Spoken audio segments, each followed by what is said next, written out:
Imagine yourself drifting through the moonlit hills of ancient Greece, where the air hums with the scent of olive groves and the whispers of forgotten stories. In the quiet of the night, you're not chasing epic heroes or grand battles, but uncovering the lives of ordinary Greeks, farmers, potters, and merchants who shaped history through resilience, cunning, and reverence for the divine. From the smoky forges of the Cyclops to the cryptic riddles of the Sphinx, from the subtle warnings of oracles to the silent scales of Nemesis, these tales reveal the mundane yet profound moments that defined a civilization.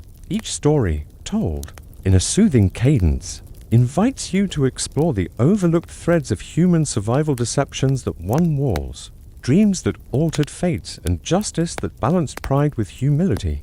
As you settle into sleep, let these chronicles carry you to a world where every choice, no matter how small, echoed through the ages. But what secrets lie buried in these forgotten corners, waiting to reshape how you see the past?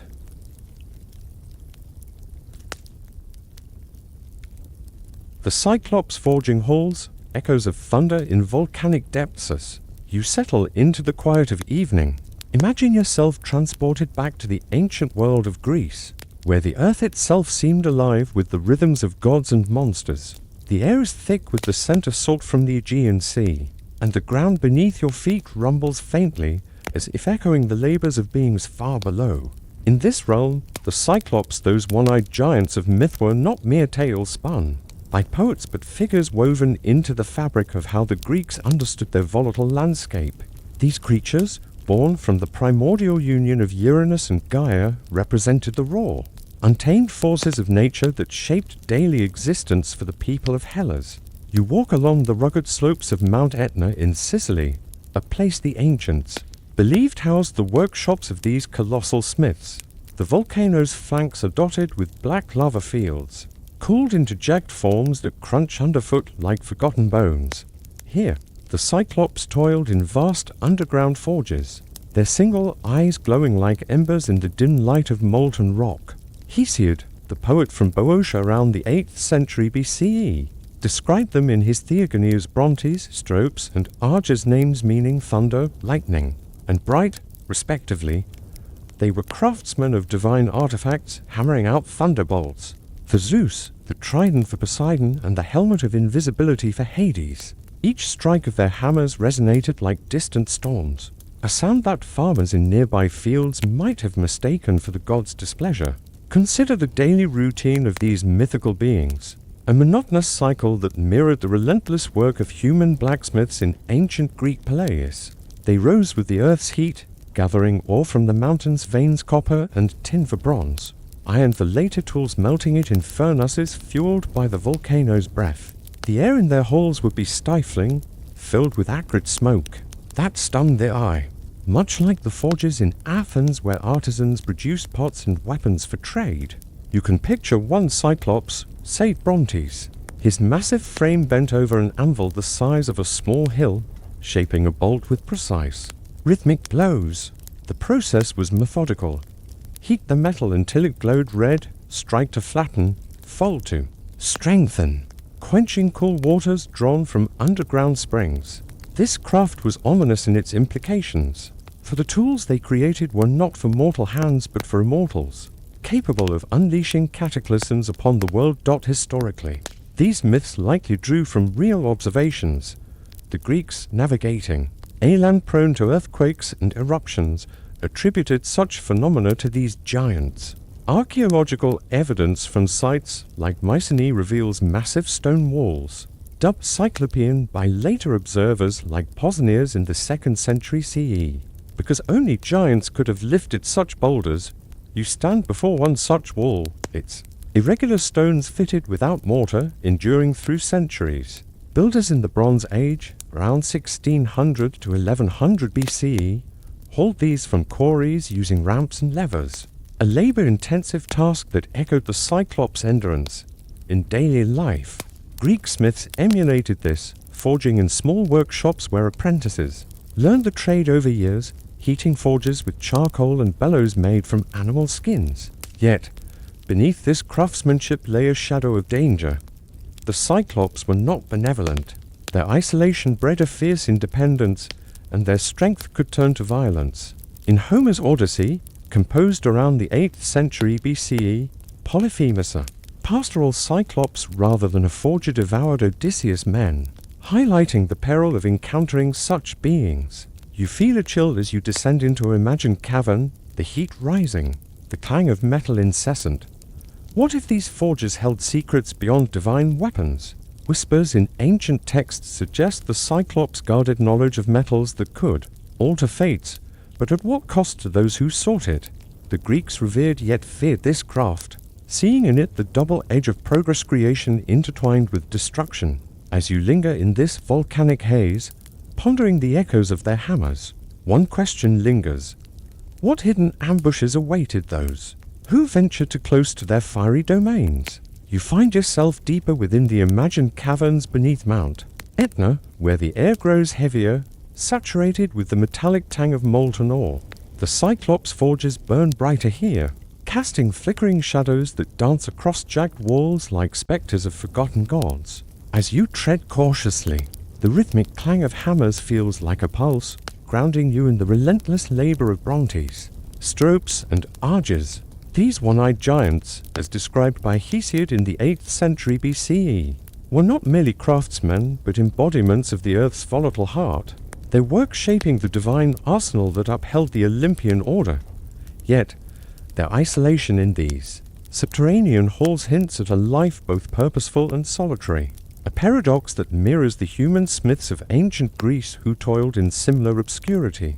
Picture the daily grind of these Cyclopean forgers, their massive hands, calloused and scarred from centuries of heat, maneuver tools with a precision that belied their size.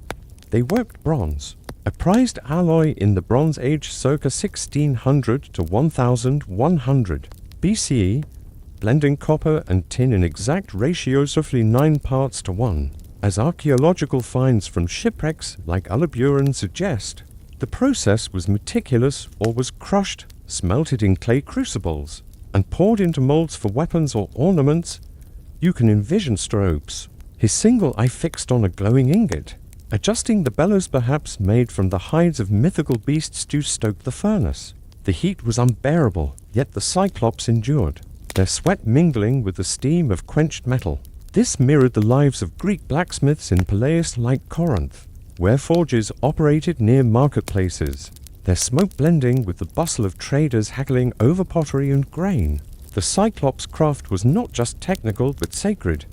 Their thunderbolts, forged for Zeus, symbolized divine authority, each one a masterpiece capable of rending mountains. Ancient texts, like Apollodorus' Bibliotheca from the 2nd century BCE, note their role in the Titanomachy, the war where Zeus overthrew the Titans. You can almost feel the weight of their labor, knowing each bolt they shaped shifted the balance of cosmic power. Yet, their work was repetitive, a cycle of heating, hammering, and cooling that stretched across eons. This monotony reflects the lives of human artisans whose days were consumed by repetitive tasks, forging nails, sharpening plows, yet whose products sustained communities. Excavations at sites like Knossos reveal bronze tools that supported agriculture and trade, their makers unsung but essential. But there was an ominous undercurrent to their craft. The Cyclops, bound to their forges, were prisoners of their own strength, their isolation a safeguard imposed by the gods. You sense their solitude as you navigate the cavern's twists, the heat pressing against your skin. Their single eye, a symbol of focus but also limitation, suggests a blindness to the world above. In Greek culture, vision was tied to wisdom. The Cyclops' singular gaze might imply a narrow perspective, a flaw that could turn their strength to chaos. Homer's Polyphemus, a Cyclops of a different ilk, showed this when his rage led to folly against Odysseus.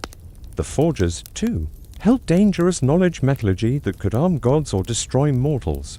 Archaeological evidence from Mycenaean workshops shows early iron use by 1200 BCE, a skill that, if misused, could disrupt bronze-based economies. As you stand amid the roar of the forges, you wonder about the Cyclops' own desires. Did they yearn for the world beyond their volcanic prison? Their creations shaped divine walls. But what of their own fate? The Greeks saw them as both vital and perilous, their craft a bridge between mortal toil and immortal power. One question lingers as the hammer falls again. What would happen if their fiery gifts fell into the wrong hands? You stand now at the heart of the Cyclops forging halls, where the air shimmers with heat and the glow of molten metal bathes the cavern in a crimson haze.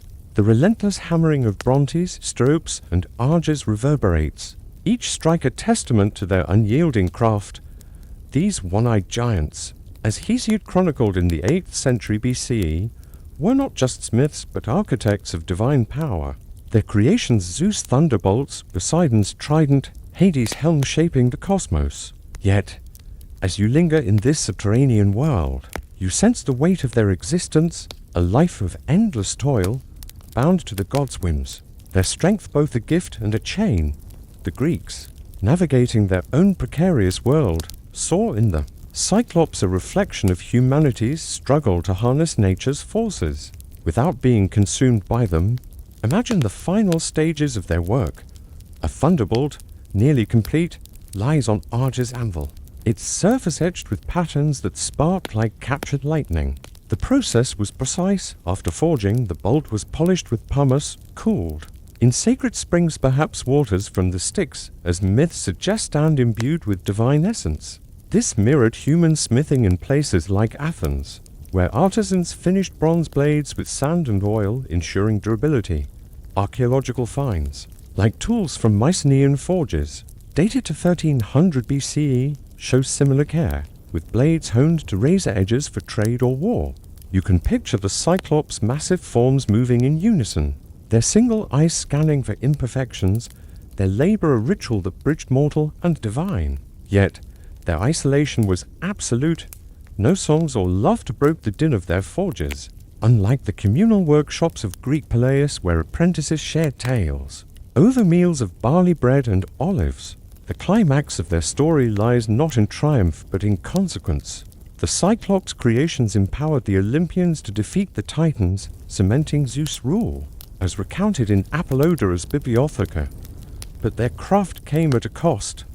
Their thunderbolts, wielded by Zeus, could raise cities, a power that echoed the Greeks' fear of nature's wrath, volcanic eruptions, earthquakes that shaped their myths. You feel the tremor beneath your feet, a reminder of Etna's volatility. Recorded in ancient texts like Pindar's Pythian Odes 5th century BCE, the Cyclops, confined to their forges, were spared divine punishment but never freedom. Their story reflects the human artisans who, in places like Knossos, toiled anonymously, their bronze tools enabling trade across the Mediterranean, yet their names lost to history. This tale of the Cyclops reveals a deeper truth. Creation is a double-edged sword. Their forges, like human workshops, produced tools that built civilizations but also fueled destruction. The Greeks understood this, their myths warning of hubris overreaching, ambition that could invite divine retribution, much like the Cyclops' own imprisonment. You leave the cavern, the heat fading, but the echo of their hammers lingers. In modern times, we see parallels in our own technology's tools that advance society, but risk unforeseen consequences, from industrial forges to nuclear reactors. The Cyclops story asks us to consider, what boundaries must we set on our creations to avoid forging our own chains? Their legacy endures in the stones of Mycenaean walls and the myths that still captivate us, urging caution in wielding the fires of progress. Polyphemus' pastoral existence, shepherding amid isolation, you step into the rugged, windswept hills of an ancient Mediterranean island, perhaps Sicily, where the air carries the scent of wild thyme and the distant bleat of sheep. This is the domain of Polyphemus, the Cyclops of Homer's Odyssey, composed around the 8th century BCE. Unlike his forging kin beneath Mount Etna, Polyphemus was a pastoral giant, a solitary shepherd whose life revolved around the rhythms of his flock and the rocky caves he called home. To the Greeks, he embodied the untamed edges of their world, where civilization blurred into the wild and survival hinged on mastering nature's offerings. As you walk these hills, you feel the weight of his isolation, a life both simple and profound, shaped by the land's harsh embrace. Polyphemus' days were repetitive yet vital. much like those of Greek shepherds in the rugged uplands of Arcadia or Crete. You can picture him, a towering figure with a single eye dominating his broad forehead, herding his sheep and goats across slopes dotted with olive trees and gnarled shrubs. His routine was methodical. At dawn, he led his flock to graze on sparse grasses, guiding them with a staff carved from a cedar trunk, its weight balanced for his massive hand. By midday, he rested in the shade of a cave, milking ewes to craft wheels of cheese, which he stored on stone shelves cooled by the cave's damp air. Archaeological finds from Bronze Age sites, like those on Crete around 1600 BCE, reveal similar practices: clay vessels for milk storage, stone pens for livestock, showing how shepherds sustained communities through dairy and wool. His cave, described vividly in the Odyssey, was a fortress of solitude. You enter its imagined mouth, the air cool and heavy with the musky scent of wool. Inside, pens held lambs, while baskets overflowed with cheeses, their rinds hardening in the salty breeze. Polyphemus' life was self-sufficient. He wove wool into coarse cloaks, drank milk mixed with spring water, and roasted meat over fires kindled with flint and dried brush.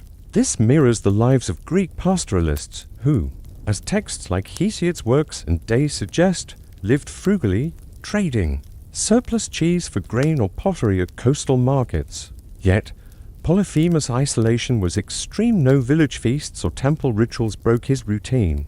Only the bleating of his flock and the howl of the wind. The Greeks saw shepherds like him as liminal figures, dwelling between the civilized polis and the chaotic wilderness. Polyphemus' single eye, a trait shared with his mythical brethren, symbolized a limited perspective, perhaps a lack of the social wisdom valued in Greek culture. His strength was immense. He could lift boulders that 10 men couldn't budge, much like the Cyclopean walls of Mycenae, built around 1350 BCE with stones so massive they seemed superhuman. Yet, this strength isolated him further, setting him apart from the communal bonds that defined Greek society. You sensed the quiet of his evenings as he sat by a fire, his flock settled, the stars above his only companions. But beneath this pastoral calm lay a shadow of danger. Polyphemus was no gentle giant. His solitude bred a fierce independence that could turn brutal.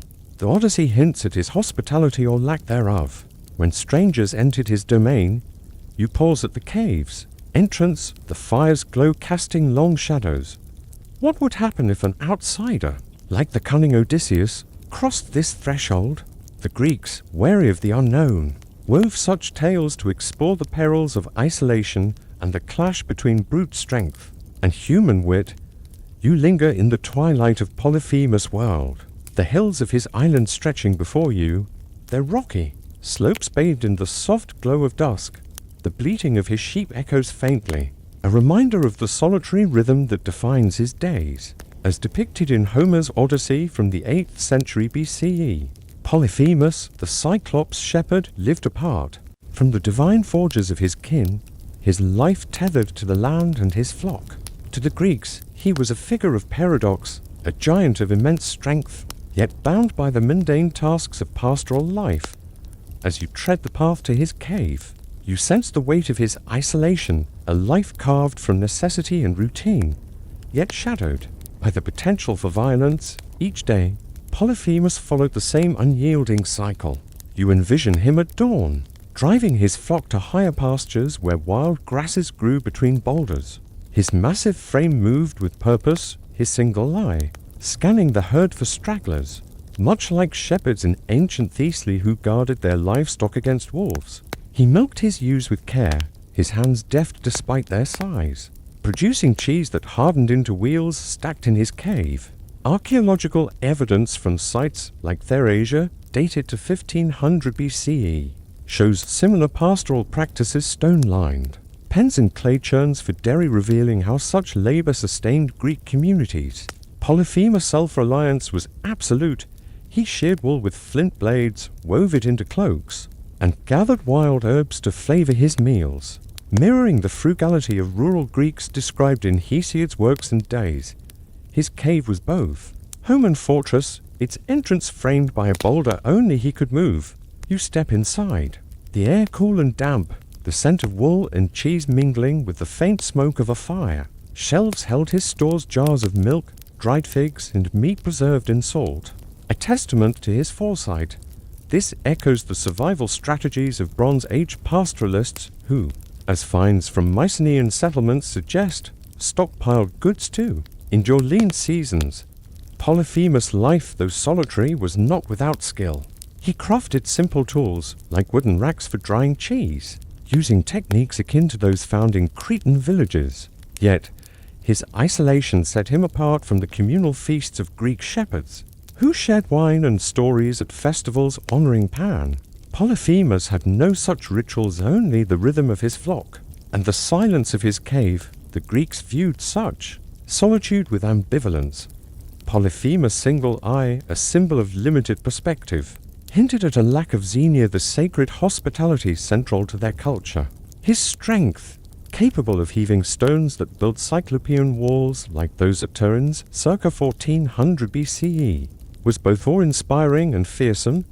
You sense this as you stand in his cave, its vastness dwarfing you, the fire-casting shadows that seemed to shift with menace. His life, though orderly, lacked the social bonds that tempered human communities.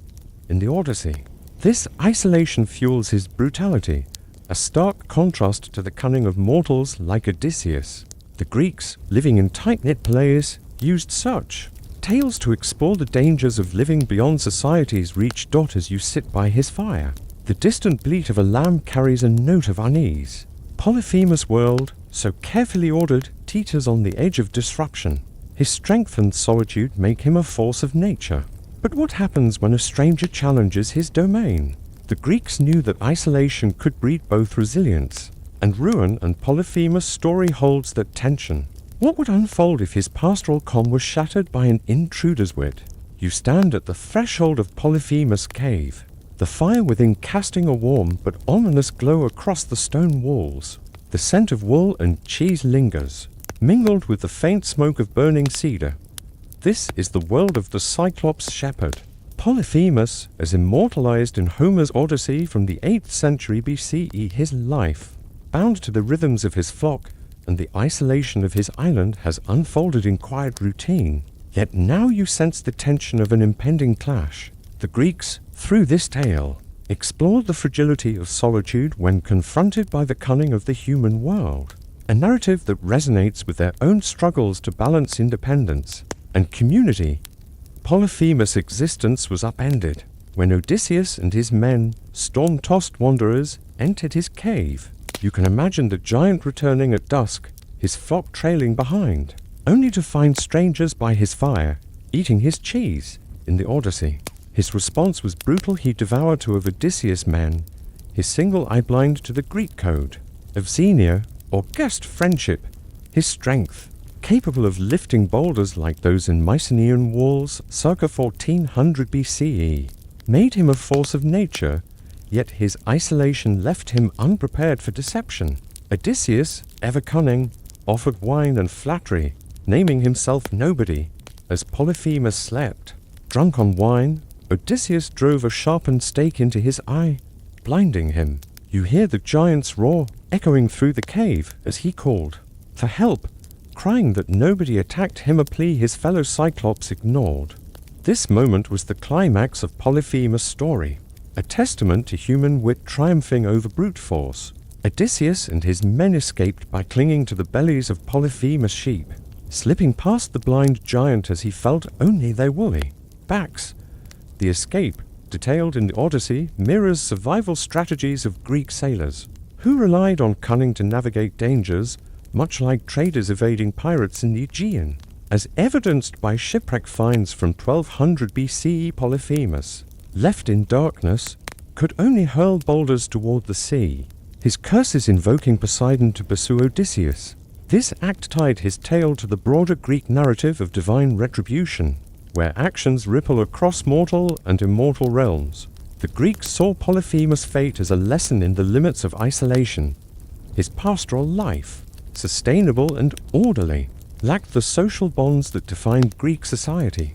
Hesiod's works and Days praises communal labor, shared harvests, Village feasts while Polyphemus' solitude bred a disregard for hospitality, a sin in Greek eyes. His blindness, both literal and metaphorical, reflected the dangers of a singular perspective, a theme echoed in archaeological records of Greek Peleis, where communal governance emerged to temper individual power. You step out of the cave, the night air cool, the stars above a reminder of the gods watching Polyphemus' downfall. This story lingers in our modern world, where isolation, whether physical or ideological, can blind us to others. Perspectives inviting conflict. Polyphemus' life, rooted in the mundane tasks of shepherding, reveals the resilience of solitary survival, but also its fragility when challenged by connection. His defeat by Odysseus underscores the Greek belief in balance, strength tempered by wisdom, solitude enriched by community. As you leave his island behind, the waves lapping at the shore, you wonder, how do we navigate the tension between our own independence and the bonds that keep us human?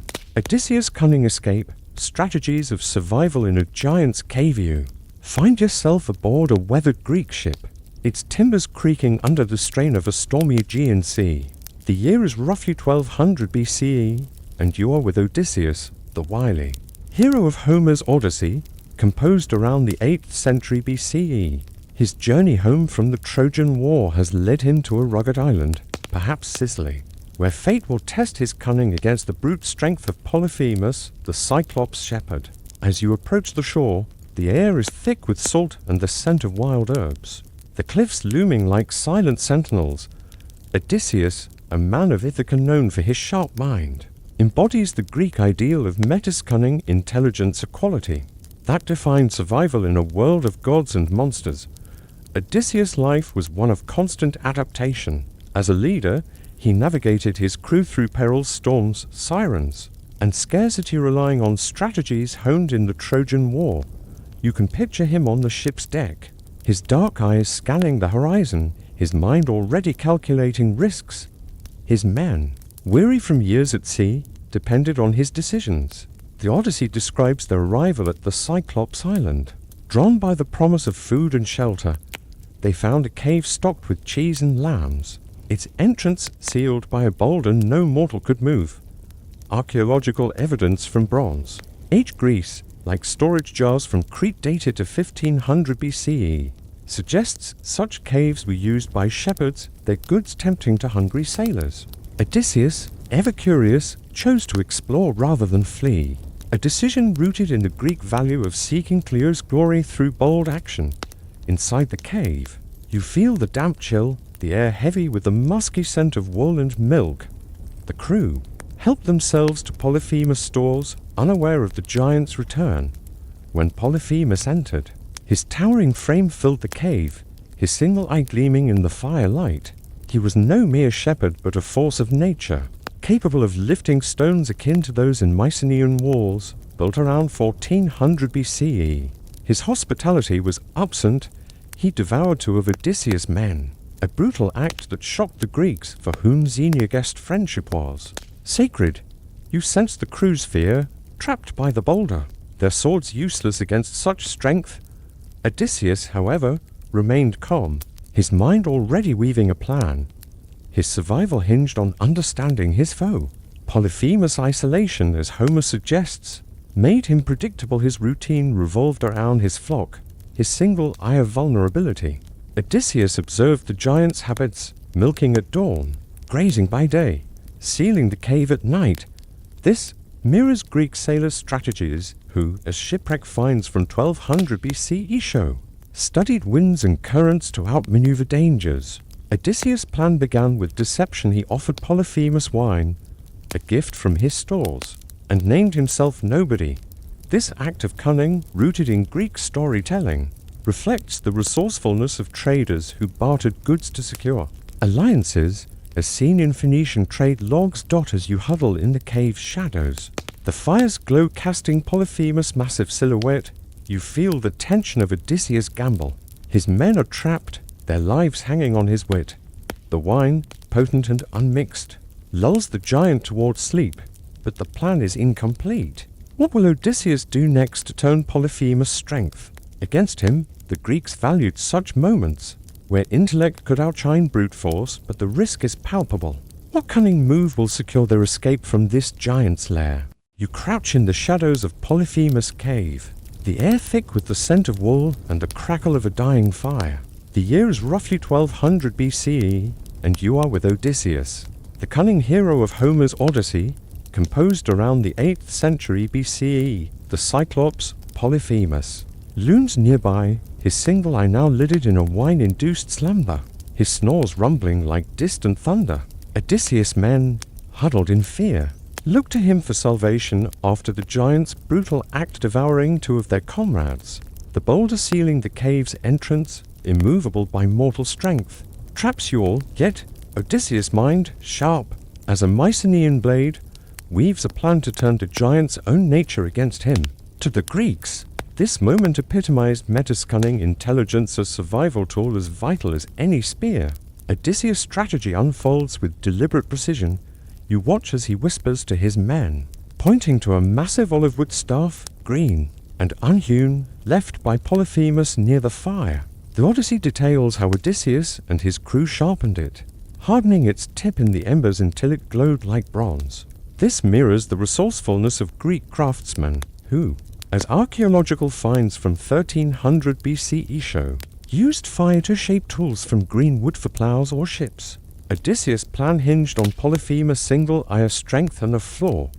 By blinding him, they could disrupt his control, much as Greek sailors navigating treacherous waters exploited narrow straits to outmaneuver foes, as evidenced by shipwreck tactics from the period. The execution required nerve. You feel the tension as Odysseus plies Polyphemus with more wine, a potent vintage from Moron. A priest of Apollo, carried from Thebes, the giant, unused to such drink, grows drowsy. His guard lowered by Odysseus' false name, Nobody. This deception reflects Greek diplomatic strategies, like those of traders in Ugaritic texts circa 1400 BCE, who used aliases to avoid conflict. As Polyphemus collapses, Odysseus and his men lift the stake, its weight straining their arms. They drive it into his eye, twisting it like a shipwright boring a hull. The hiss and pop of flesh echoing in the cave. Polyphemus' scream shakes the walls, a cry of nobody harming him, which his fellow Cyclops, hearing from afar, dismiss as madness. This act of blinding was not just survival, but a clash of worlds. Human wit against monstrous strength. The Greeks, living in Peleus like Athens, valued communal cunning over solitary might. A contrast to Polyphemus' isolated existence, his cave, stocked with cheeses and lambs, as described by Homer, mirrors Bronze Age pastoral sites in Sicily, where shepherds stored goods in stone-lined caves. Yet, his lack of xenia hospitality made him vulnerable. Odysseus' plan, though bold, was incomplete. The boulders still blocked their escape. You see him scanning the cave, noting the sheep. They were thick and matted, a potential key to freedom. His men, trembling, await his next move, their trust in him absolute despite the loss of comrades. As you stand in the cave's dim light, the giant's pained groans fill the air. Odysseus' cunning has shifted the balance, but the danger remains. The Greeks revered such ingenuity, weaving it into myths to teach survival through intellect. Yet, the escape is not secure. Polyphemus, though blind, is still a giant, his hands capable of crushing men. How will Odysseus turn the Cyclops' own flock, his prized possession, into the means of their deliverance? You stand in the dim recesses of Polyphemus' cave, the air heavy with the scent of singed wool and the low groans of the blinded Cyclops. It is roughly 1200 BCE, and you are with Odysseus, the cunning hero of Homer's Odyssey, composed around the 8th century BCE. The giant Polyphemus writhes in pain, his single eye ruined by the heated stake, yet his massive strength remains a threat. The boulder sealing the cave's entrance still traps Odysseus and his men, their survival hanging on the hero's final gambit. The fire's glow casts flickering shadows, and you feel the weight of this moment, a testament to the Greek ideal of Metis, wherewith triumphs over brute force in a world ruled by gods and monsters. Odysseus' plan reaches its climax. With Polyphemus blind, the hero turns to the giant's flock, his most cherished possession. You watch as Odysseus and his men, moving silently, find themselves beneath the bellies of the largest rams, clinging to their thick wool. The Odyssey describes how they used willow twigs stored in the cave for basket weaving to secure themselves, a tactic echoing the resourcefulness of Greek sailors who, as shipwreck finds from 1200 BCE show, repurposed ropes and wood to repair vessels. At dawn, Polyphemus, still in agony, opens the cave to let his flock graze, running his hands over their backs to ensure no men escape. You feel the tension as the rams shuffle out, Odysseus and his crew hidden beneath, their breath held as the giant's fingers graze the wool above. The escape is a triumph of cunning. Polyphemus, betrayed by his own routine, fails to detect the men, his blindness both literal and metaphorical. Once outside, you sense the crew's relief as they untie themselves and drive the sheep to their ship, anchored off the rocky shore. Odysseus, unable to resist, taunts Polyphemus, revealing his true name and boasting of his victory. The giant's response, hurling boulders toward the sea.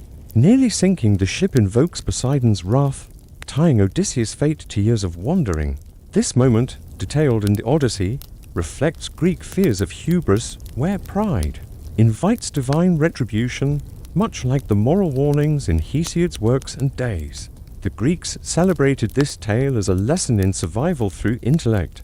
Polyphemus' cave, stocked with cheeses and lambs, mirrors pastoral sites in Sicily, where excavations reveal stone pens and storage jars from 1500 BCE, yet his lack of Xenia hospitality doomed him, contrasting with the Greek value of communal bonds, seen in the shared feasts of Peleus like Corinth. Odysseus' escape, using the giant's own flock, underscores the power of adapting to one's environment, a skill vital for Bronze Age sailors navigating treacherous seas. His cunning, honed in the Trojan War, made him a hero, but his taunter lapse in restraint shows the fine line between cleverness and folly. As you leave the island, the waves lapping at the ship's hull, Polyphemus' cries fade into the distance. His story and Odysseus' triumph resonates today, reminding us that intelligence, not strength, often secures survival.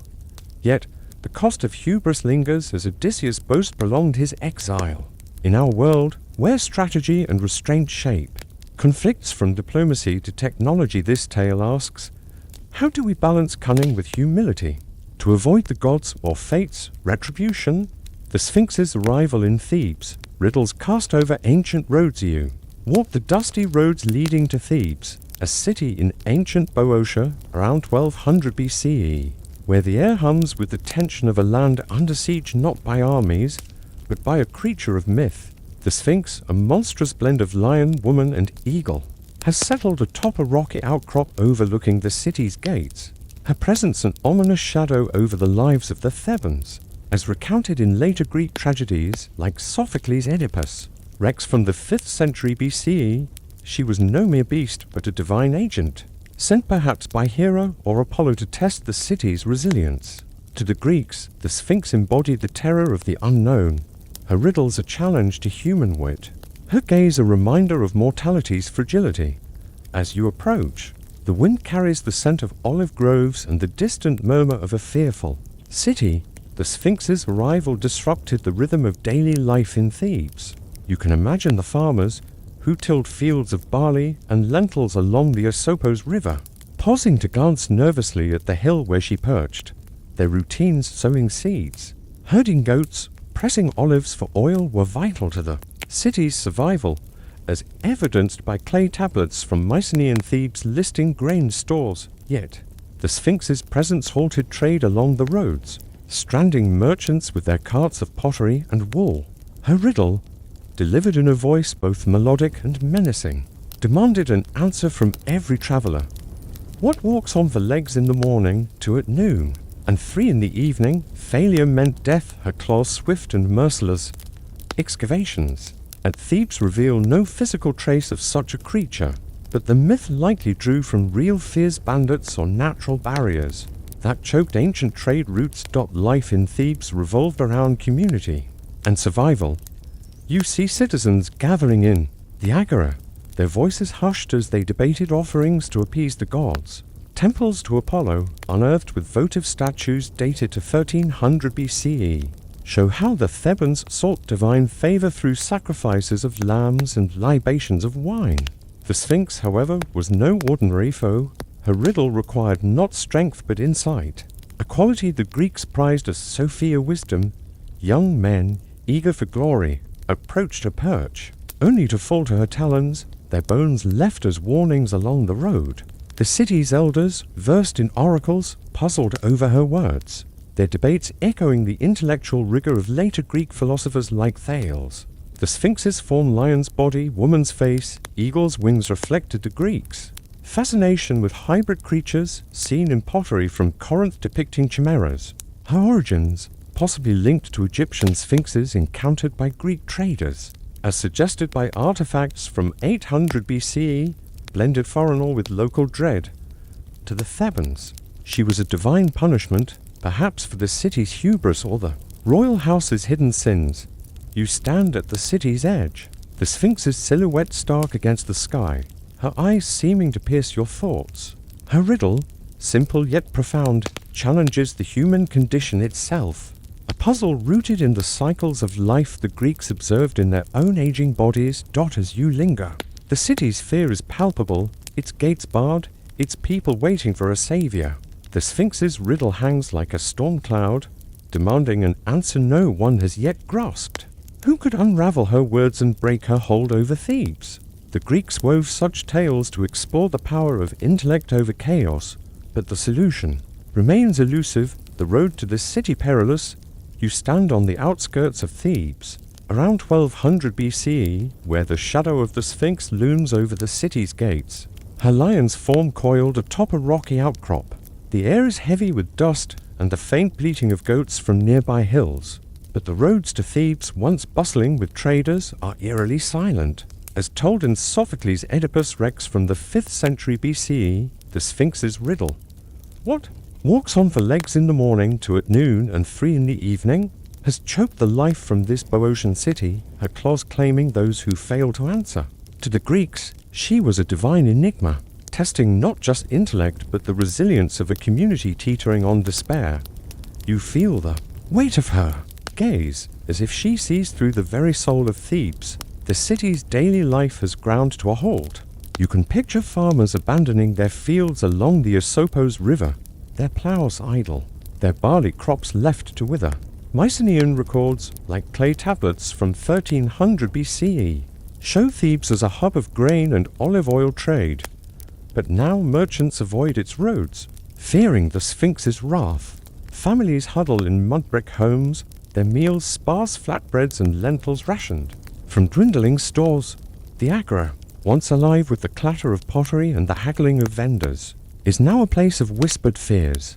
Priests at Apollo's temple, evidenced by votive offerings unearthed from the period, burn incense and sacrifice lambs, praying for deliverance, but the gods remain silent.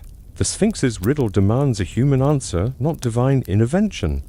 The Thebans' response reflects their communal spirit, a hallmark of Greek society. You see elders in the council chamber, their cloaks threadbare from use, debating the riddle's meaning, their discussions, rooted in the Greek pursuit of Sophia wisdom Mira, later philosophical gatherings in Athens. Some suggest the answer lies in the cycles of nature, like the phases of the moon, while others see it as a metaphor for the god's judgment. Young men, driven by the Greek ideal of Clio's glory, braved the Sphinx's perch, only to fall, their courage no match for her cunning. Excavations of Theban graves from this era reveal offerings of bronze pins and clay figurines, perhaps tributes to those lost, showing a community bound by shared grief. The Sphinx herself, with her lion's strength, woman's face, and eagle's wings, is a puzzle as much as a riddle.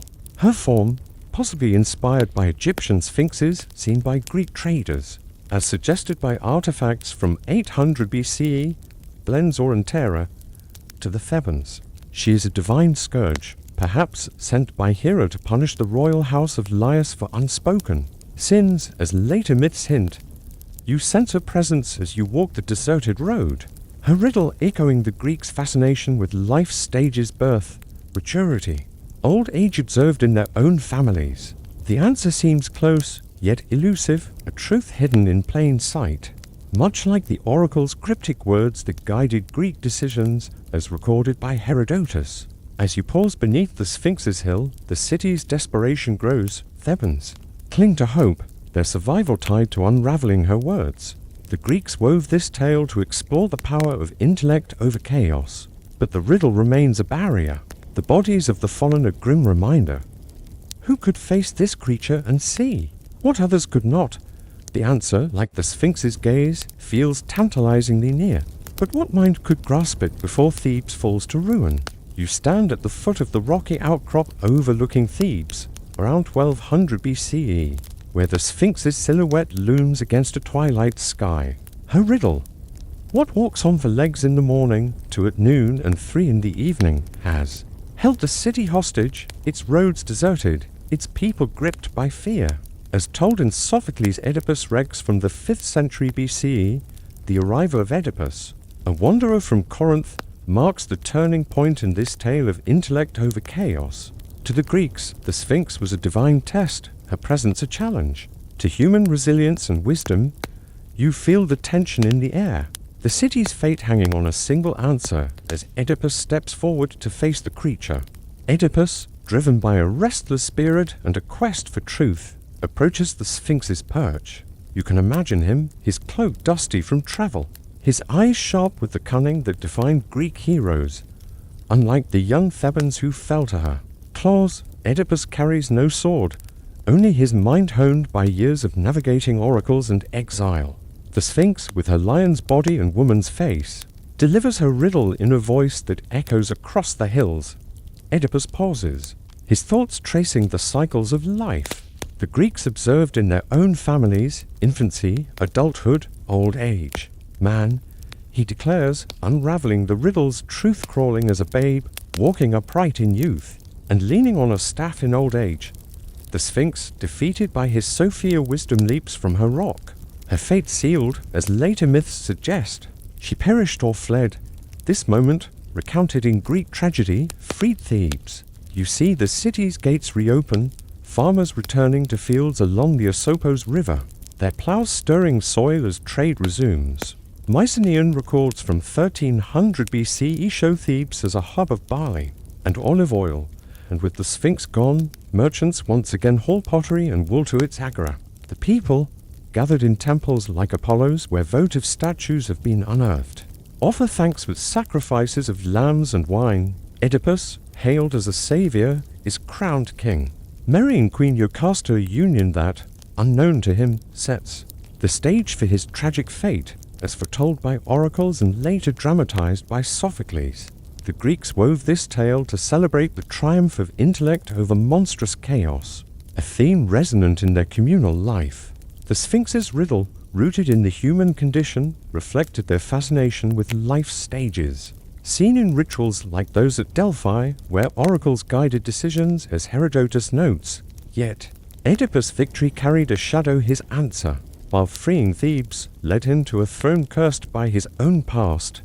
The massive walls of Thebes, built with Cyclopean stones around 1400 BCE, stood as a testament to resilience, but also to the fragility of human triumph when fate intervenes. Daughters, you leave the hill. The Sphinx's absence leaves the air lighter, yet the story lingers. In our world, riddles persist not as mythical beasts, but as complex problems demanding insight. From scientific puzzles to social dilemmas, Oedipus' triumph teaches that wisdom can overcome chaos, but his later tragedy warns of unseen consequences. The Greeks understood this balance, their myths urging humility alongside intellect. As Thebes rebuilds, you wonder, how do we solve today's riddles without inviting fate's hidden costs?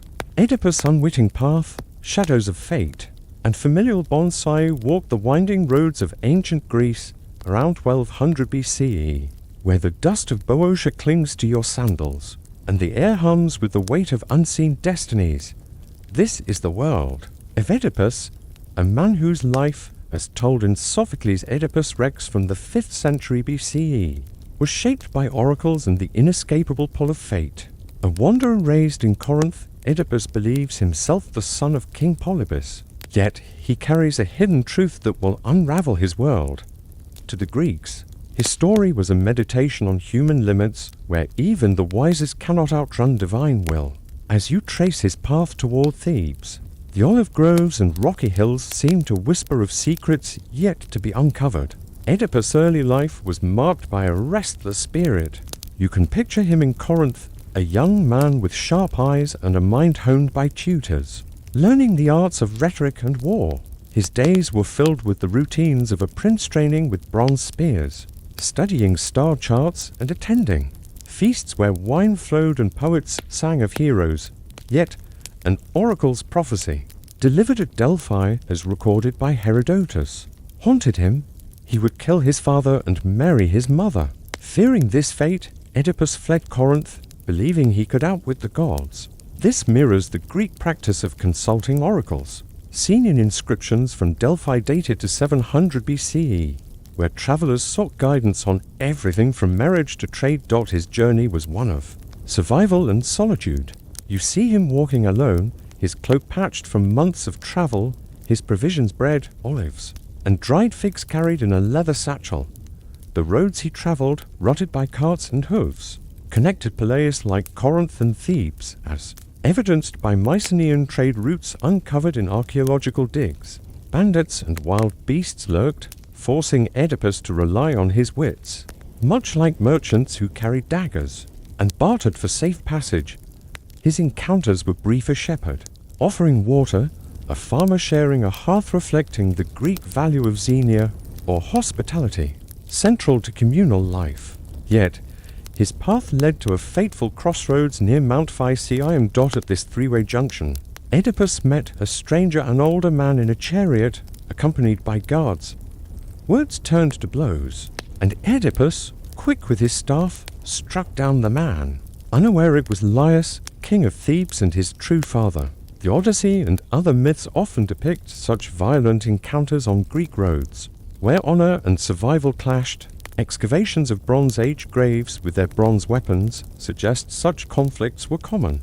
Oedipus moved on, the incident a fleeting moment in his journey, his mind fixed on escaping the oracle's words. To the Greeks, this act was a shadow of hubris, a blind step toward fate's trap. As you approach Thebes, the city's Cyclopean walls loom, built around 1400 BCE with stones so massive they seemed god-wrought. Oedipus, driven by a need to prove himself, nears the Sphinx's perch, her riddle strangling the city. You feel the weight of his resolve.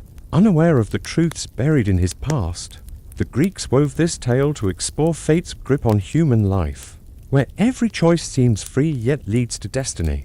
What will happen when Oedipus faces the Sphinx and steps closer to the throne, and the tragedy awaiting him? You tread the rocky path toward Thebes around 1200 BCE, where the air is thick with dust and the distant wail of a city under siege by the Sphinx's riddle.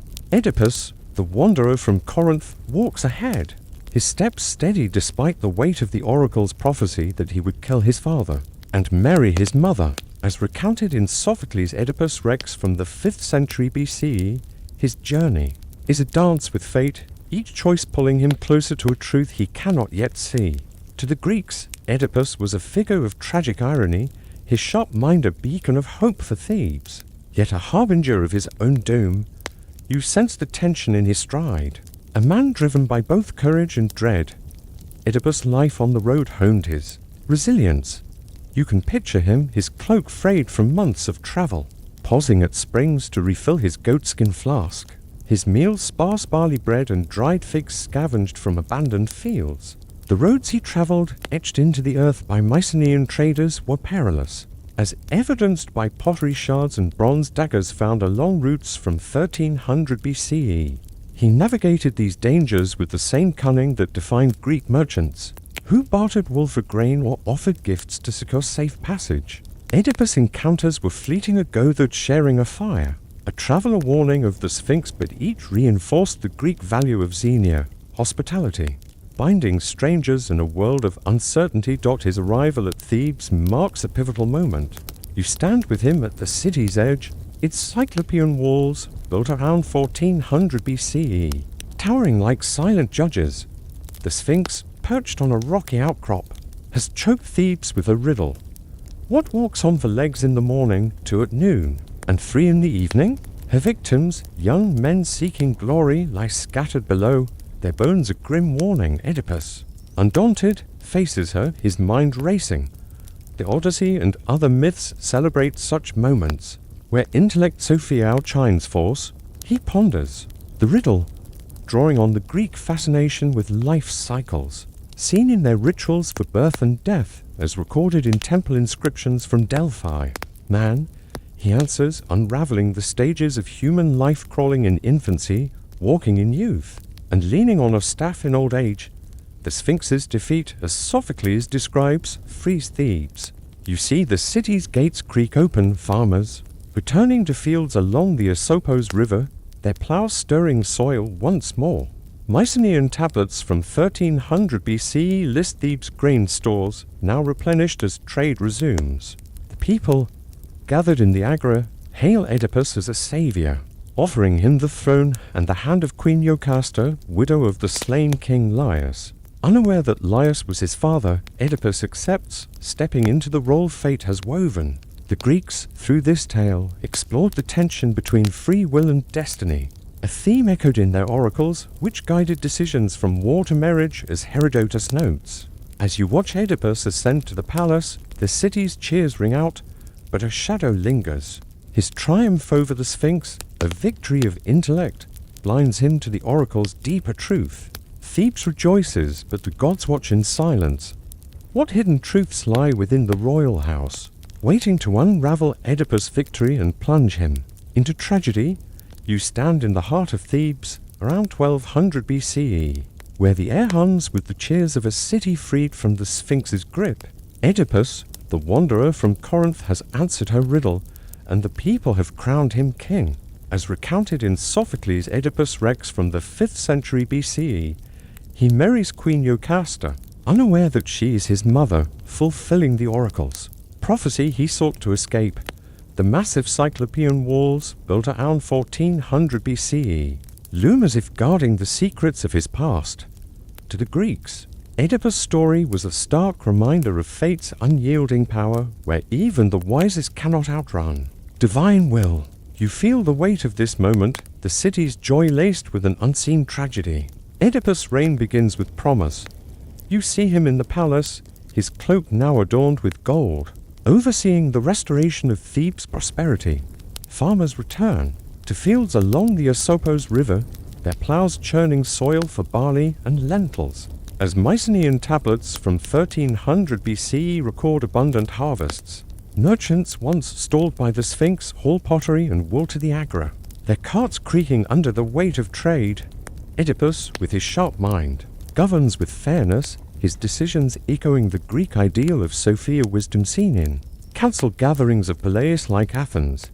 Yet, his marriage to Jocasta, a union celebrated with feasts of wine and roasted lamb, binds him to the very fate he fled. As foretold at Delphi, where oracles shaped Greek lives, per Herodotus, the truth unravels slowly. A plague strikes Thebes, crops fail, and children sicken, as Sophocles describes. You sense the city's growing unease as Oedipus seeks answers.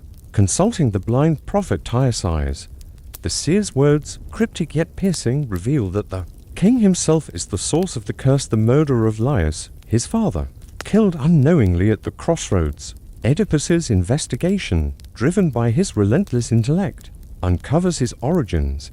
Abandoned at birth by Laius and Jocasta to thwart the oracle, rescued by a shepherd and raised in Corinth, the realization crashes like a storm. He has killed his father and married his mother. Jocasta, learning the truth, hangs herself, and Oedipus, in despair, blinds himself with her brooch pins, a moment of agony etched in Greek tragedy.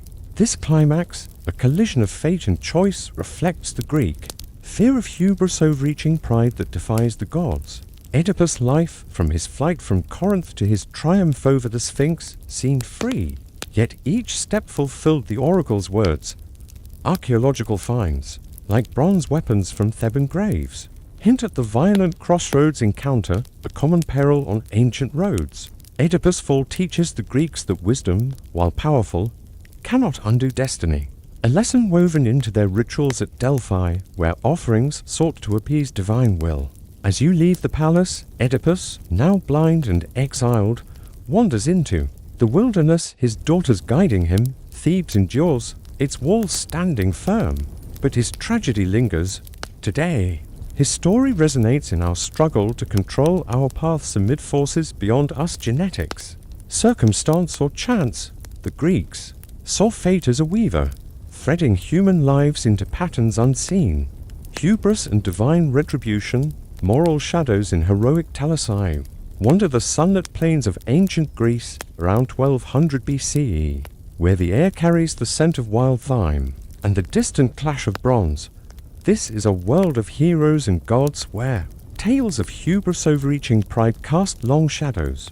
As woven into the myths recorded by poets like Homer and Hesiod in the 8th century BCE, the Greeks revered their heroes from Achilles to Heracles, but feared their tendency to defy divine limits, inviting retribution from Olympus. To them, hubris was a moral failing, a breach of the cosmic order that governed both mortal and immortal realms. As you tread these paths, you sense the weight of stories where ambition clashed with fate, shaping the Greek understanding of balance and consequence. In daily life, the Greeks lived by a code of moderation, or sophrosyne, seen in their communal rituals. You can picture a village near Mycenae, its mud brick homes clustered around a central hearth where families shared meals of barley, porridge and roasted goat. Clay tablets from 1300 BCE, unearthed in Pylos, list offerings to Zeus and Athena: wine, olive oil, lambs meant to honor the gods and maintain harmony. Yet, heroes often ignored this balance. Take Bellerophon, a Corinthian hero who slew the Chimera, a lion-goat-serpent beast, with the aid of Pegasus, as told in Hesiod's Theogony. His victory, celebrated in Corinth's agora with songs and feasts, swelled his pride. He dared to ride Pegasus to Olympus, seeking divine status, a hubris that offended Zeus. Bellerophon's life reflects the Greek hero's dual nature, glory and peril. You see him in his prime, training with a bronze spear, his armor polished to gleam under the sun. His days were spent hunting, feasting, and consulting oracles, much like the elites of Mycenaean palaces, whose wealth, gold masks, and ivory combs found in graves spoke of their status. Yet, his ambition led to folly. Zeus sent a gadfly to sting Pegasus, and Bellerophon fell, blinded and lame, wandering until death. This tale, echoed in pottery from 700 BCE depicting fallen heroes, warned Greeks of the gods' watchful eyes.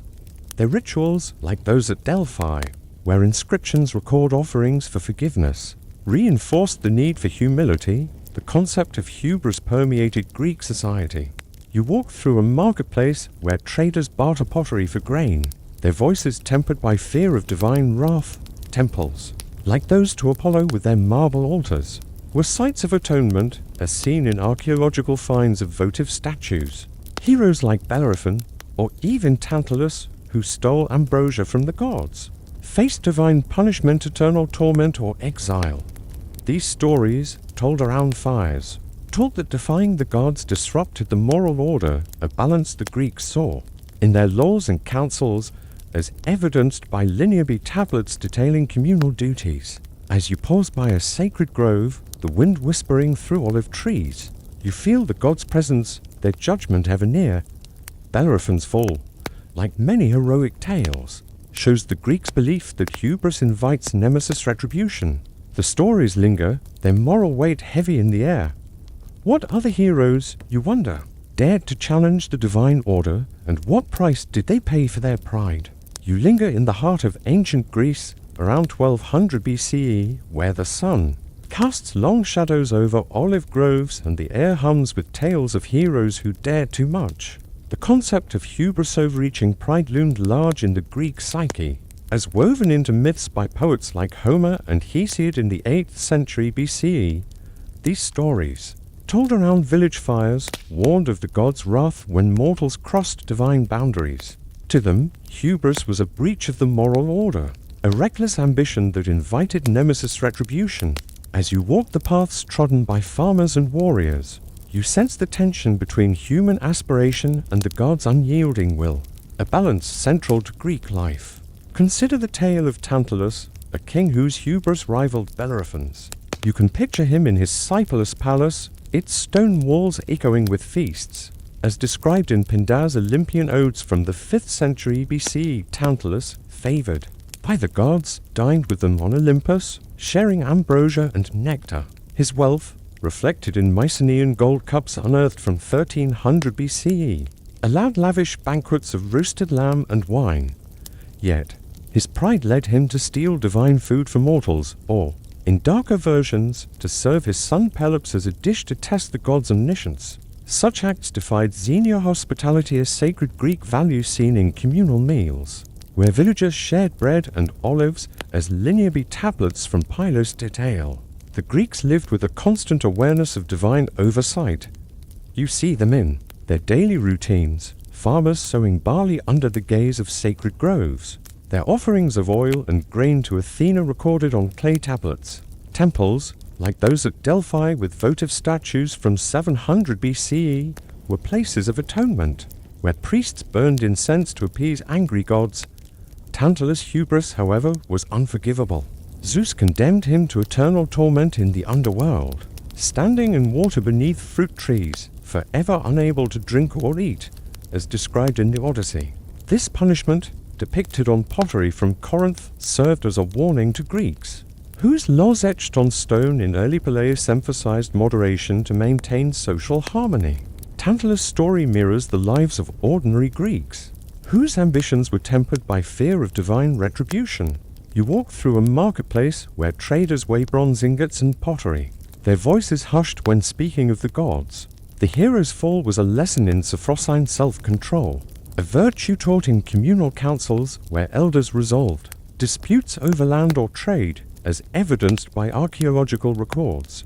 Tantalus' crime disrupted the balance between mortal and divine, much like the hubris of warriors who boasted victories without thanking the gods, risking curses that could blight crops or families. As you pause by a temple, it's altar-stained. With sacrificial blood, you feel the gods' presence, their judgment woven into the fabric of Greek life.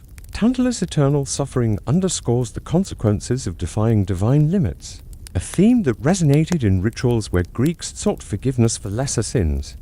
Yet, his tale is one of many, each hero's hubris a thread in the tapestry of Greek morality. What other figures, you wonder, pushed beyond their mortal bounds? And how did the gods exact their price for such defiance? You stand in a sacred grove near a Greek polis, around 1200 BCE, where the scent of olive oil offerings lingers and the whisper of divine judgment hums in the air. The tales of hubris overreaching pride culminate in the fates of heroes like Bellerophon and Tantalus, whose stories, woven by poets like Homer and Hesiod in the 8th century BCE, taught the Greeks the cost of defying the gods. Their lives, marked by glory and folly, reflect the delicate balance of Sophrosyne moderation that defined Greek society. As you gaze at the altar, stained with sacrificial blood, you feel the weight of these myths, where human ambition meets divine retribution, shaping a moral order that resonates through time. The climax of these tales lies in the gods' unyielding response. Take Icarus, whose story, later recorded by Apollodorus in the 2nd century BCE, epitomizes hubris. You see him in Crete, crafting wings with his father, Daedalus, using feathers and wax, a feat of ingenuity mirroring Mycenaean artisans who forged bronze tools. As found in Knossos from 1300 BCE, Icarus, emboldened by flight, ignored warnings and soared toward the sun, his wax wings melting, plunging him into the sea named for him. This fall, depicted on pottery from 600 BCE, was a stark lesson for Greeks who valued restraint in their communal life, seen in village councils where elders, as linear tablets show, mediated disputes to maintain harmony. The Greeks lived with the gods' presence ever near. You walk through a village, its mud brick homes alive with the clatter of looms and the scent of barley bread. Temples, like those to Athena with votive figurines from 700 BCE, were sites of atonement where farmers offered grain to avert divine wrath. The punishments of Bellerophon, Tantalus and Icarus' exile, eternal hunger, or death served as warnings, etched into myths told at feasts. These heroes, celebrated for their deeds, fell when they sought divine power, a sin against the Greek moral order. This order, upheld in Peleus-like Athens, relied on shared rituals, sacrifices, festivals to honor gods and curb individual excess, as seen in inscriptions from Delphi. These stories shaped daily life. You sense the caution in a merchant's voice as he barters pottery, wary of boasting lest he invite Nemesis' retribution. The god's justice, swift and merciless, mirrored the Greeks' own laws where hubris, like theft or murder, disrupted community bonds as recorded in early legal codes. The fallen hero's tales, from Bellerophon's wanderings to Icarus' plunge, taught that human limits must be respected, a lesson reinforced by oracles that guided decisions per Herodotus. Their punishments, vivid in the Greek imagination, ensured the gods' authority remained unchallenged. Their altars laden with offerings to restore balance. As you leave the grove, the stars above seem to watch, echoing the gods' eternal gaze. These myths endure, reminding us of hubris in our own time, overreaching in ambition, technology, or power, often at great cost. The Greeks understood that pride, unchecked, risks calamity, a truth seen in their Cyclopean walls, built to last yet vulnerable to fate. Their stories ask, how do we pursue greatness without crossing the line into hubris, inviting our own nemesis in a world still shaped by unseen forces? Ambush in the Trojan plains, deceptive tactics from mythical warfare. Imagine yourself standing on the vast, windswept plains outside the ancient city of Troy, where the salty breeze from the nearby Aegean Sea carries the faint scent of campfires and unwashed linen. It's the 9th year of the Trojan War, a conflict that has dragged on far longer than anyone anticipated, turning what began as a quest for honor and retribution into a monotonous grind of survival.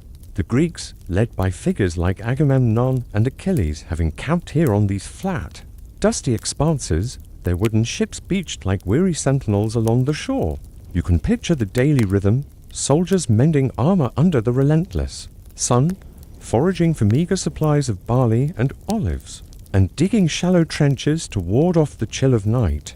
The Trojans, secure behind their high walls built with stones said to be placed by gods themselves, venture out only for skirmishes, their chariots kicking up clouds of dust that settle like a perpetual haze over the battlefield. This war, as recounted in Homer's Iliad, wasn't just about heroic duels or divine interventions, though those elements weave through the tales like threads in a loom. It was rooted in the tedium of siege warfare, where direct assaults on Troy's formidable defenses proved futile time and again. The plains, stretching from the Scamander River to the foothills of Mount Ida, became a theater not only for open combat, but for the subtler arts of deception and ambush. After years of stalemated battles, where phalanxes clashed in predictable formations, the Greeks turned to tactics that exploited the cover of darkness and the element of surprise. One such episode, detailed in Book 10 of the Iliad, often called the Delaunay highlights this shift toward nocturnal cunning, a departure from the daylight heroics that defined earlier engagements.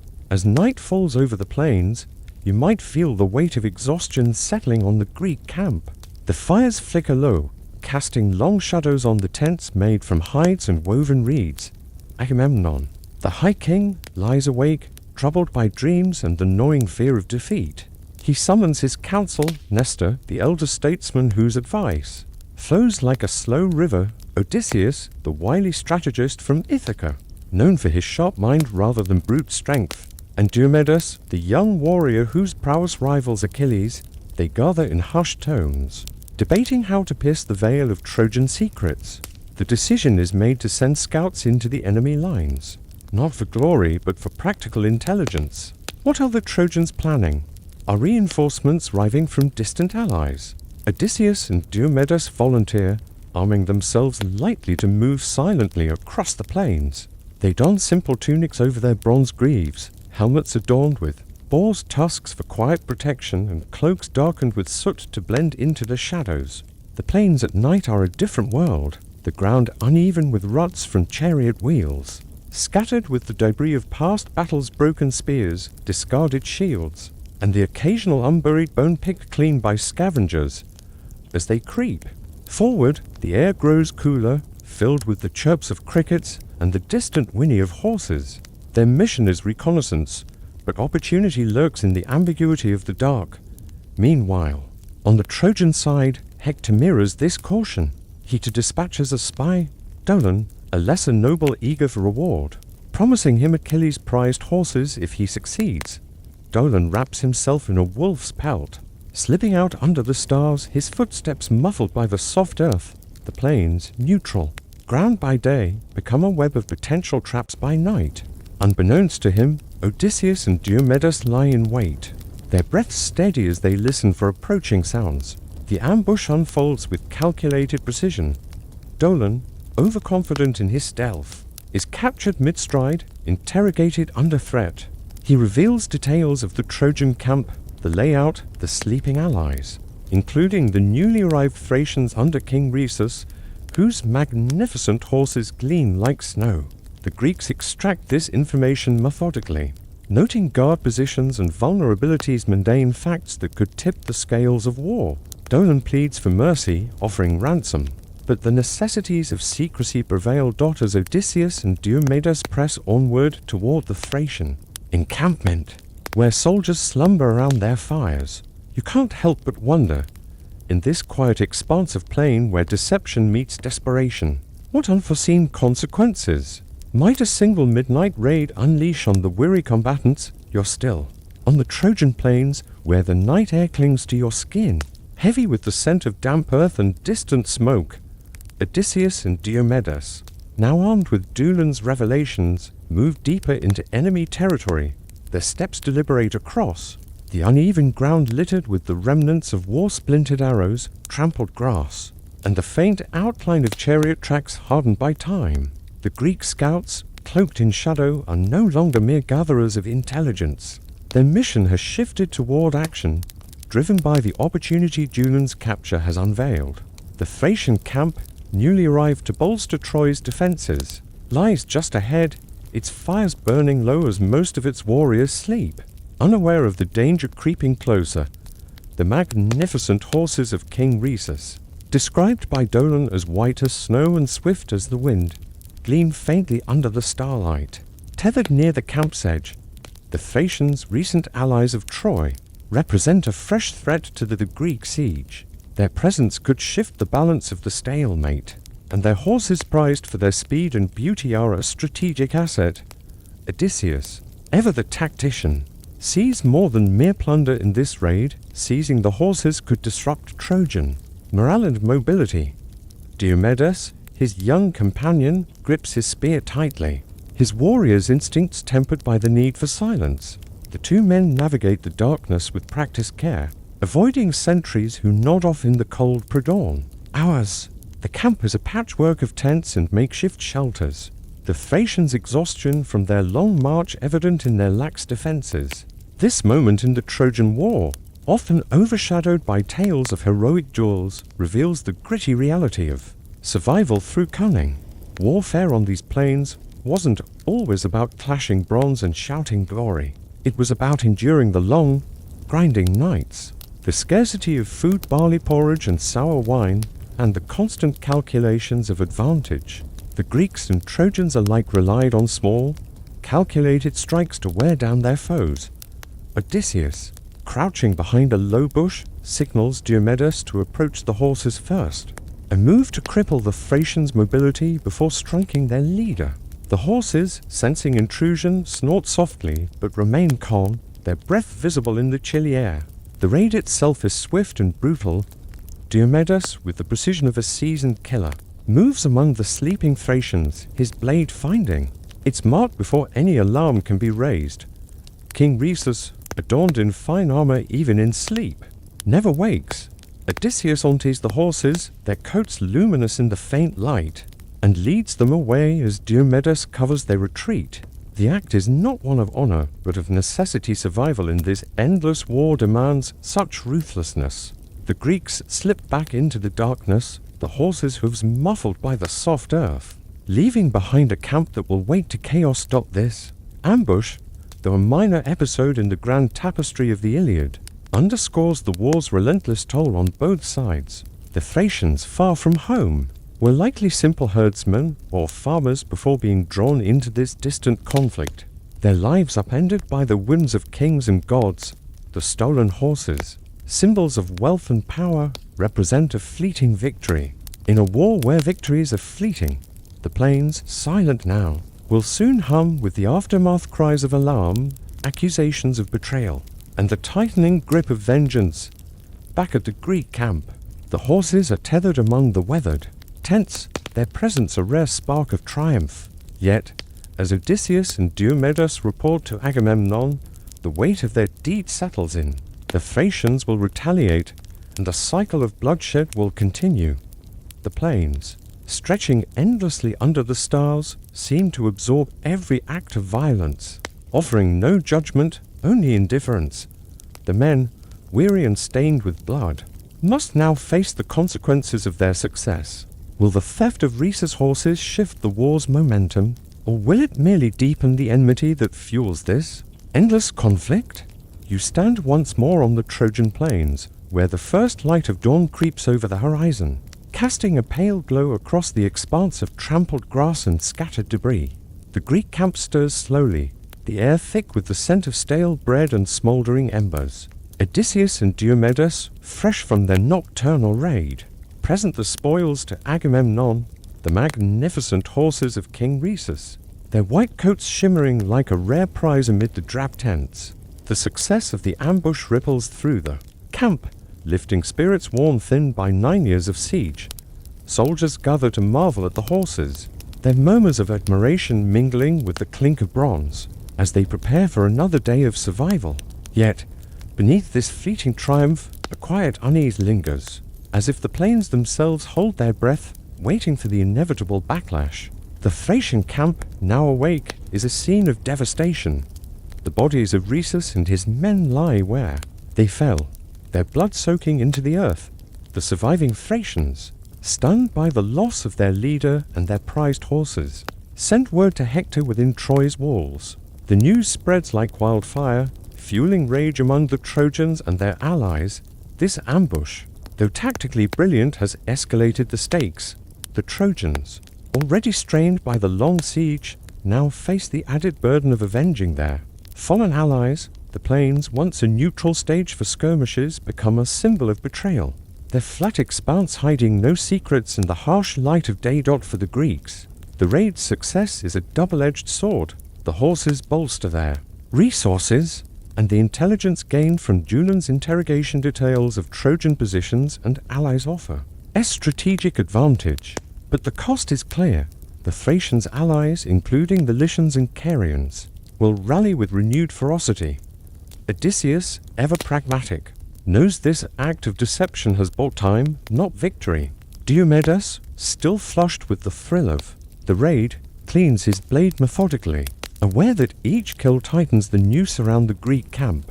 The daily grind resumes, sharpening weapons, rationing dried figs and goat's cheese, repairing sandals worn thin by the rocky terrain. The war's monotony persists, punctuated only by such calculated risks. This episode, tucked into the Iliad's broader narrative, reveals the war's underbelly, not the clashing of heroes, but the quiet, desperate acts that chip away at endurance. The ambush was no grand battle, but its impact resonates. The loss of Rhesus weakens Troy's alliances, sowing distrust among its supporters, while the Greeks gain a psychological edge, however fleeting. The plains, a silent witness to these maneuvers, embody the war's relentless cycle, every gain matched by a new tension, every victory shadowed by retribution. Reflecting on this moment, you might see echoes of modern conflicts where small, tactical strikes, whether through espionage or covert operations, shape larger outcomes. The Trojan War, often romanticized, was a slog of survival, where cunning and patience outlasted brute force. The plains, unyielding in their vastness, remind us that history's turning points often lie in the mundane. A midnight raid, a stolen horse, a whispered plan. These acts, though forgotten in the shadow of epic tales, carved the path to Troy's eventual fall.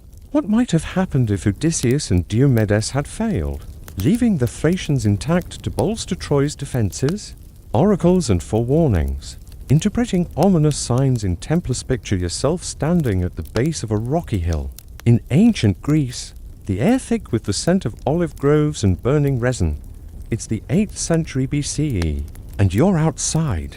The sanctuary of Delphi, where the oracle of Apollo holds sway over the hopes and fears of mortals. The temple, perched on the slopes of Mount Parnassus, is a modest structure of limestone and timber, its columns weathered by wind and time.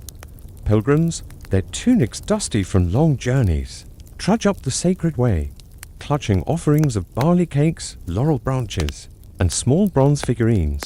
They've come from city-states like Athens, Sparta, or distant colonies, seeking answers to questions that gnaw at their souls. Will the harvest fail? Should war be waged? Is a marriage blessed or doomed? The Delphic oracle, known as the Pythia, is no ordinary woman. Chosen from local families, she's often past youth, her life dedicated to Apollo's service. Her role is to channel the god's cryptic words, delivered in a trance induced by rituals shrouded in mystery. You might imagine the scene inside. The temple's adyton, a sunken chamber where the Pythia sits on a tripod stool, inhaling fumes from a chasm in the earth or perhaps from burning herbs, as some whispered. Her words, often garbled, are interpreted by priests who translate divine riddles into hexameter verse. These pronouncements, vague yet weighty, shape the fates of individuals and city-states alike. The daily life of the sanctuary is a blend of the sacred and the mundane. Priests sweep the temple floors, their sandals scuffing against stone worn smooth by centuries of devotion. Goats, inspected for omens before sacrifice, graze nearby, their bleats mingling with the hum of prayers. Pilgrims wait days, sometimes weeks, for their turn, sleeping on straw mats under the stars, sharing watered wine and flatbread. The process is slow, bureaucratic, even petitions are submitted, fees paid in livestock or coin, and questions carefully worded to avoid offending the god. Yet the stakes are immense. A single misinterpreted prophecy could lead to ruin. Consider the case of Croesus, king of Lydia, whose story, though later, captures the oracle's influence. Around 560 BCE, he sought the Pythia's guidance before challenging Persia's rising power. His messengers, laden with gold and incense, climbed the same path you now envision, their sandals crunching on gravel. The oracle's response that a great empire would fall if he crossed the Halys River was famously ambiguous. Croesus, confident, waged war only to see his own empire crumble. This episode, recorded by Herodotus, underscores the oracle's role not as a fortune teller but as a mirror for human hopes and misjudgments. The Delphic sanctuary, for all its divine aura, thrived on routine. Priests maintained meticulous records of prophecies on wax tablets, while scribes catalogued offerings, tripods, shields, and statues that crowded the sacred precinct. The Pythia herself, after her trance, returned to a life of quiet austerity, her meals simple, her days spent in prayer or weaving. Yet her words carried weight far beyond these hills, influencing decisions from marriage contracts to colonial expeditions. The temple's power lay in its ability to shape belief, turning vague omens into actionable, if perilous, advice. As you linger outside the temple, watching a pilgrim offer a laurel wreath, you sense the tension in the air. A farmer from Boeotia awaits word on his barren fields. A general from Corinth seeks divine sanction for battle. The Pythia's next prophecy, murmured in the flickering torchlight, could alter their paths forever. But what happens when the gods' words are too cryptic, or when mortals hear only what they wish? You're still at the Delphic sanctuary, where the morning sun bathes Mount Parnassus in a golden haze, glinting off the limestone walls of Apollo's temple. The air hums with the quiet rhythm of ritual. Priests chant hymns, their voices low and measured, while the scent of roasted barley and myrrh drifts from altars. Pilgrims shuffle along the sacred way, their offerings clay pots, woven baskets, or a single precious coin clutched tightly, each hoping for a glimpse of divine clarity. The Pythia, the oracle of Apollo, prepares for another day of divining. Her role both revered and burdensome, You can almost feel the weight of expectation pressing down on this sacred ground, where every word uttered in the temple's shadowy. Adodan carries the potential to alter lives or topple kingdoms. The process of consulting the oracle is steeped in routine, yet it pulses with quiet tension. Before the Pythia speaks, she undergoes rituals that are as much about preparation as theatre. She bathes in the Costolian spring, its icy waters trickling down from the cliffs, purifying her for communion with Apollo. Clad in a simple white chiton, she chews laurel leaves, sacred to the god, and sips from a sacred spring. Some say vapors from the earth itself, rising through cracks in the Adodan's floor. Induce a trance, others whisper of herbs burned in bronze braziers, their smoke curling around her tripod. The truth remains elusive, but the effect is undeniable. When she speaks, her voice fractured, sometimes incoherent, carries the weight of divine will. Priests, trained in the art of verse, stand ready to shape her murmurs into cryptic prophecies, their wax tablets scratched with hurried notes. For the pilgrims, the wait is agonizing. You might picture a merchant from Miletus, his hands calloused from years of handling trade goods, pacing outside the temple. He spent his savings to ask whether his next voyage will prosper. Nearby, a widow from Thebes seeks guidance on her son's marriage, her basket of figs a humble offering. The questions they pose are practical, rooted in the daily grind of survival, crops, trade, family, war, yet the answers are rarely straightforward. The oracle's responses, delivered in poetic riddles, demand interpretation, and herein lies their power and peril. A prophecy might promise victory but omit the cost. It might warn of betrayal yet leave the culprit unnamed. The priests, mediators of this divine ambiguity, wield influence as they guide petitioners toward meaning, sometimes swayed by gifts or politics. Take the example of the Athenians in 480 BCE, facing the Persian invasion under Xerxes. Their envoys, dispatched to Delphi, received a grim prophecy: flee the city, for doom approached in fire and ruin. Yet a second oracle spoke of a wooden wall that would save them. The Mysticals, the cunning Athenian leader, interpreted this as a call to build a navy, not a literal wall, leading to the pivotal victory at Salamis. This moment, recounted by Herodotus, shows how the oracle's words, though rooted in ritual, shaped history through human choice. The temple's authority rested not in certainty but in its ability to inspire action. Whether wise or misguided, the sanctuary's daily life, meanwhile, is a tapestry of mundane tasks. Scribes tally offerings from bronze tripods to humble clay lamps, ensuring the temple's wealth grows. Goatherds lead animals to slaughter, their entrails inspected for omens before the Pythia speaks. The priests, their robes stained with ash, sweep the altar, while acolytes polish the sacred omphalos, the stone marking Delphi as the world's navel. Yet this routine masks a deeper question. What happens when a prophecy fails, or when its meaning dawns too late, leaving pilgrims to grapple with the consequences of divine ambiguity? You remain at the Delphic sanctuary, where the late afternoon sun casts long shadows across the sacred way, bathing the temple's limestone walls in a warm, amber glow.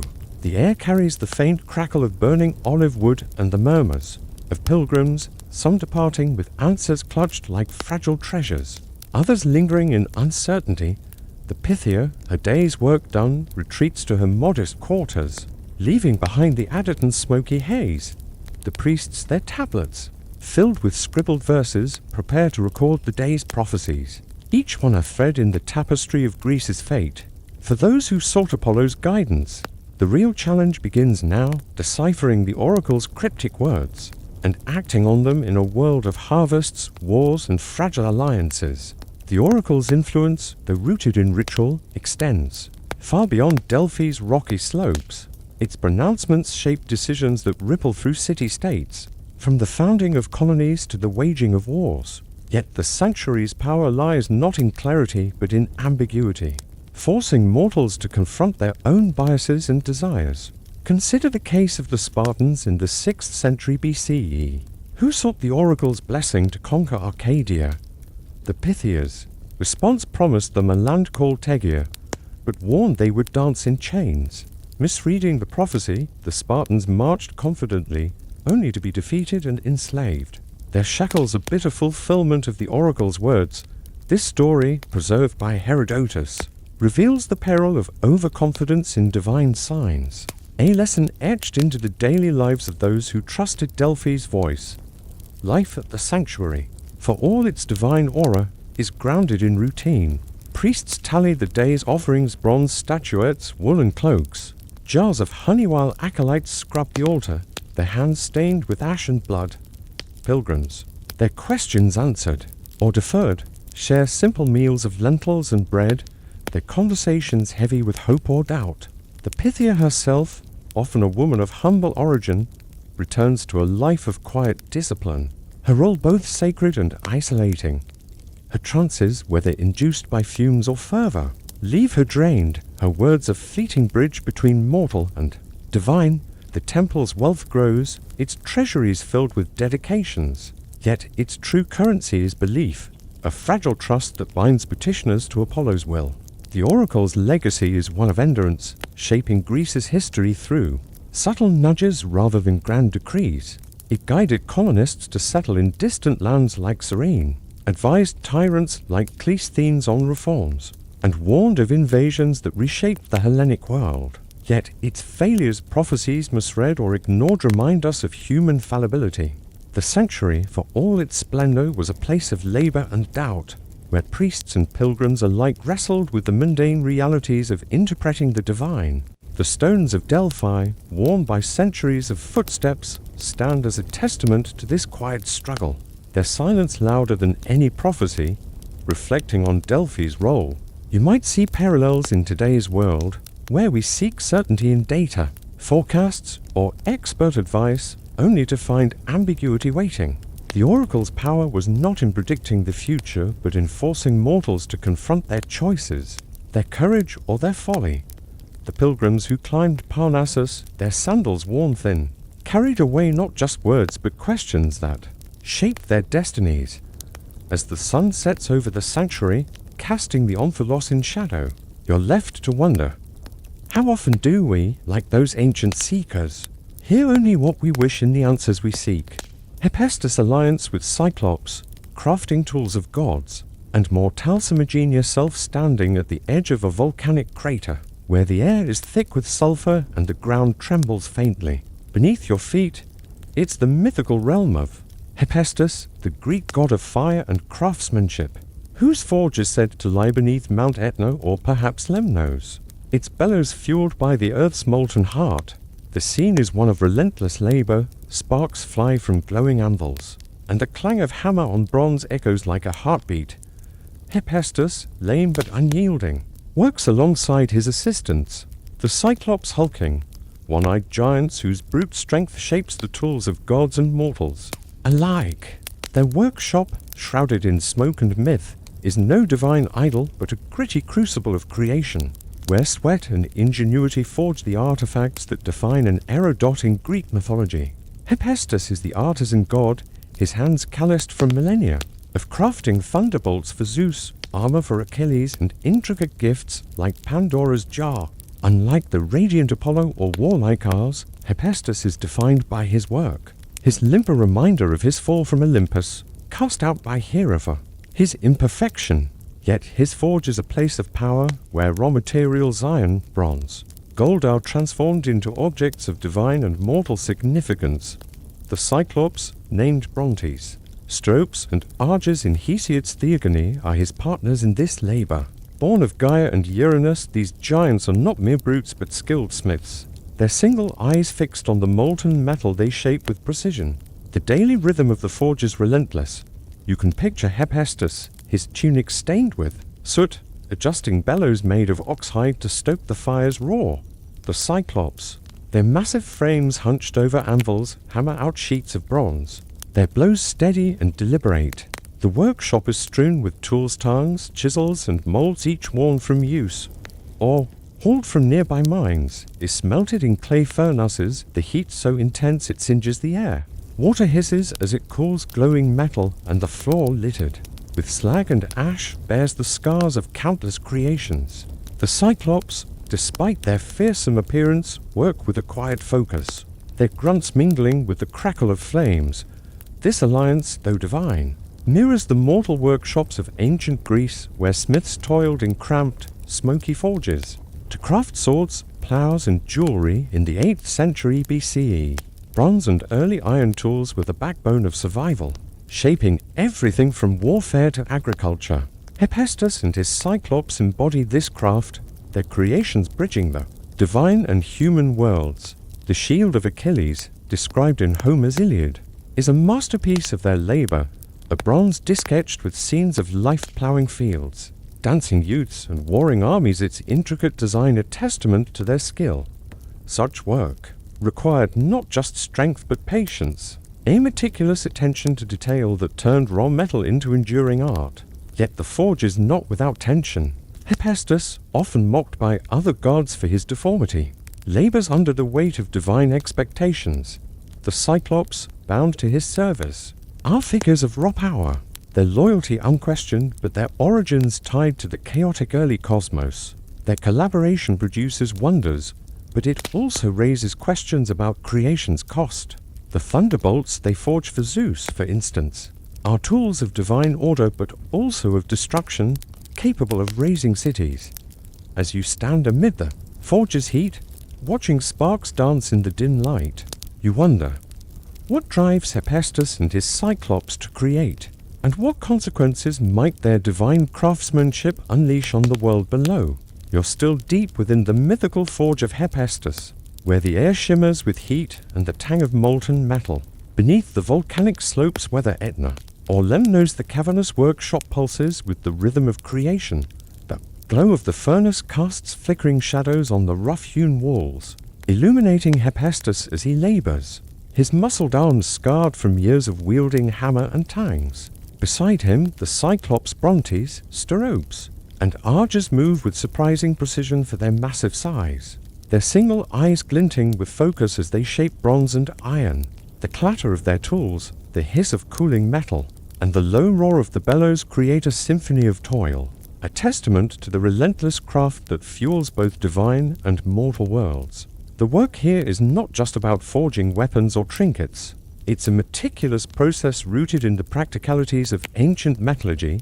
Hephaestus oversees every step, or is smelted in clay crucibles, impurities skimmed off with care, while the Cyclops hammer glowing ingots into shape, their blows measured to avoid cracking the metal. You can imagine the floor strewn with charcoal dust and discarded molds, the air heavy with the acrid scent of burning olive wood.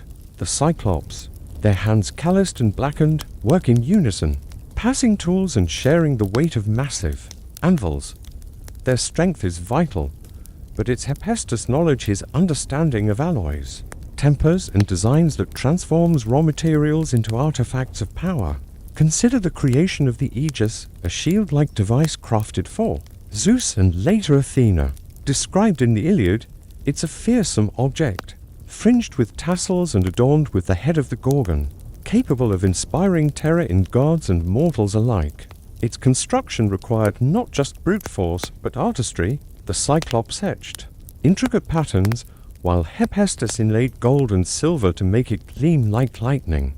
This collaboration mirrors the mortal workshops of ancient Greece, where smiths in cities like Corinth or Athens labored over similar tasks, forging bronze helmets or iron plowshares in cramped, smoky forges. These craftsmen, often overlooked, were the backbone of their communities, their tools enabling everything from warfare to farming. Yet the forge is a place of tension as much as creation. Hephaestus, despite his divine status, is an outsider among the Olympians, his limp a constant reminder of his rejection by Hera. The Cyclops, too, are liminal figures born of primordial chaos. They serve a god whose creations uphold the order of Zeus' rule. Their work is essential but grueling, their loyalty bound to Hephaestus yet tested by the demands of other gods. The thunderbolts they craft, for instance, are symbols of divine authority, but their destructive power weighs heavily. Each strike of the hammer binds them closer to the Olympian hierarchy, yet their creations often sow chaos in the mortal world. Below cities burned, heroes armed, fates altered.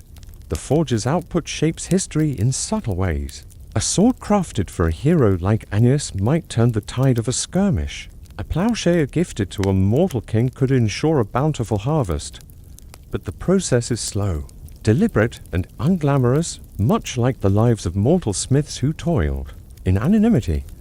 As you watch Hephaestus adjust the bellows, his face lit by the furnace's glow, you sense the burden of his craft. The Cyclops pause, wiping sweat from their brows, their single eye scanning the next task. What happens when the tools they forge meant for order or glory fall into hands that wield them for destruction? You linger in the smoky depths of Hephaestus' forge, where the air is heavy with the scent of molten bronze and charred wood. The cavern, tucked beneath a volcanic peak, hums with the fading echoes of hammer strikes, as Hephaestus and his Cyclopean allies Brontes, Stenopes, and Argus pause to survey their latest work. A freshly forged breastplate, its surface polished to a mirror-like sheen, rests on a stone table, its intricate engravings catching the firelight. The Cyclops, their massive forms slick with sweat, clean their tools with care, while Hephaestus, his limp barely noticeable in the forge's dim glow, inspects the piece for flaws. This is the culmination of their labor, objects of divine craftsmanship, destined to shape the fates of gods and mortals alike. The forge's output is staggering in its scope, from the golden chains that bound Prometheus to the rock to the delicate necklace gifted to Harmonia, cursed to bring misfortune. Each creation carries the weight of purpose. The Cyclops' brute strength, paired with Hephaestus' artistry, produces tools that transcend mere utility. The armor of Achilles, described in Homer's Iliad, is a pinnacle of their work, a shield etched with scenes of life-plowing fields, weddings, and battles, its beauty rivaling its strength. Such creations require days of relentless effort, from smelting or in clay furnaces to hammering out imperfections on anvils worn smooth by use. The forge's floor, littered with slag and ash, bears witness to this toil, a reminder of the gritty reality behind divine artistry. Yet the alliance between Hephaestus and the Cyclops is not without its costs. The god, ostracized by his Olympian kin, channels his isolation into his craft, each hammer strike a defiance of his rejection. The Cyclops, bound to his service, labor in the shadows. Their one-eyed gaze is fixed on tasks that serve a divine order they can never fully join. Their creations, though celebrated, often bring unintended consequences. The thunderbolts forged for Zeus, for instance, uphold his rule but also rain destruction on mortal cities. The weapons crafted for heroes like Heracles or Theseus enable heroic feats but also fuel cycles of violence. The forge, for all its creative power, is a place where beauty and destruction are forged in equal measure. In the mortal world, the influence of Hephaestus' craft is mirrored in the workshops of ancient Greece. Smiths in cities like Mycenae or Knossos toiled in similar conditions, their forges small but vital, producing tools that sustained communities through war and harvest. These artisans, often anonymous, shaped history as surely as Hephaestus did, their iron blades and bronze sickles enabling survival in a harsh world.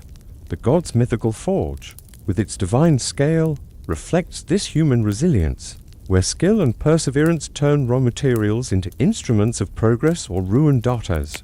The furnace calls and the Cyclops set down their hammers. You sense the weight of their legacy.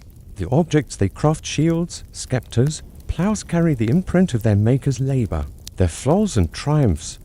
Hephaestus, wiping soot from his brow, gazes at the breastplate, perhaps wondering whose hands it will reach.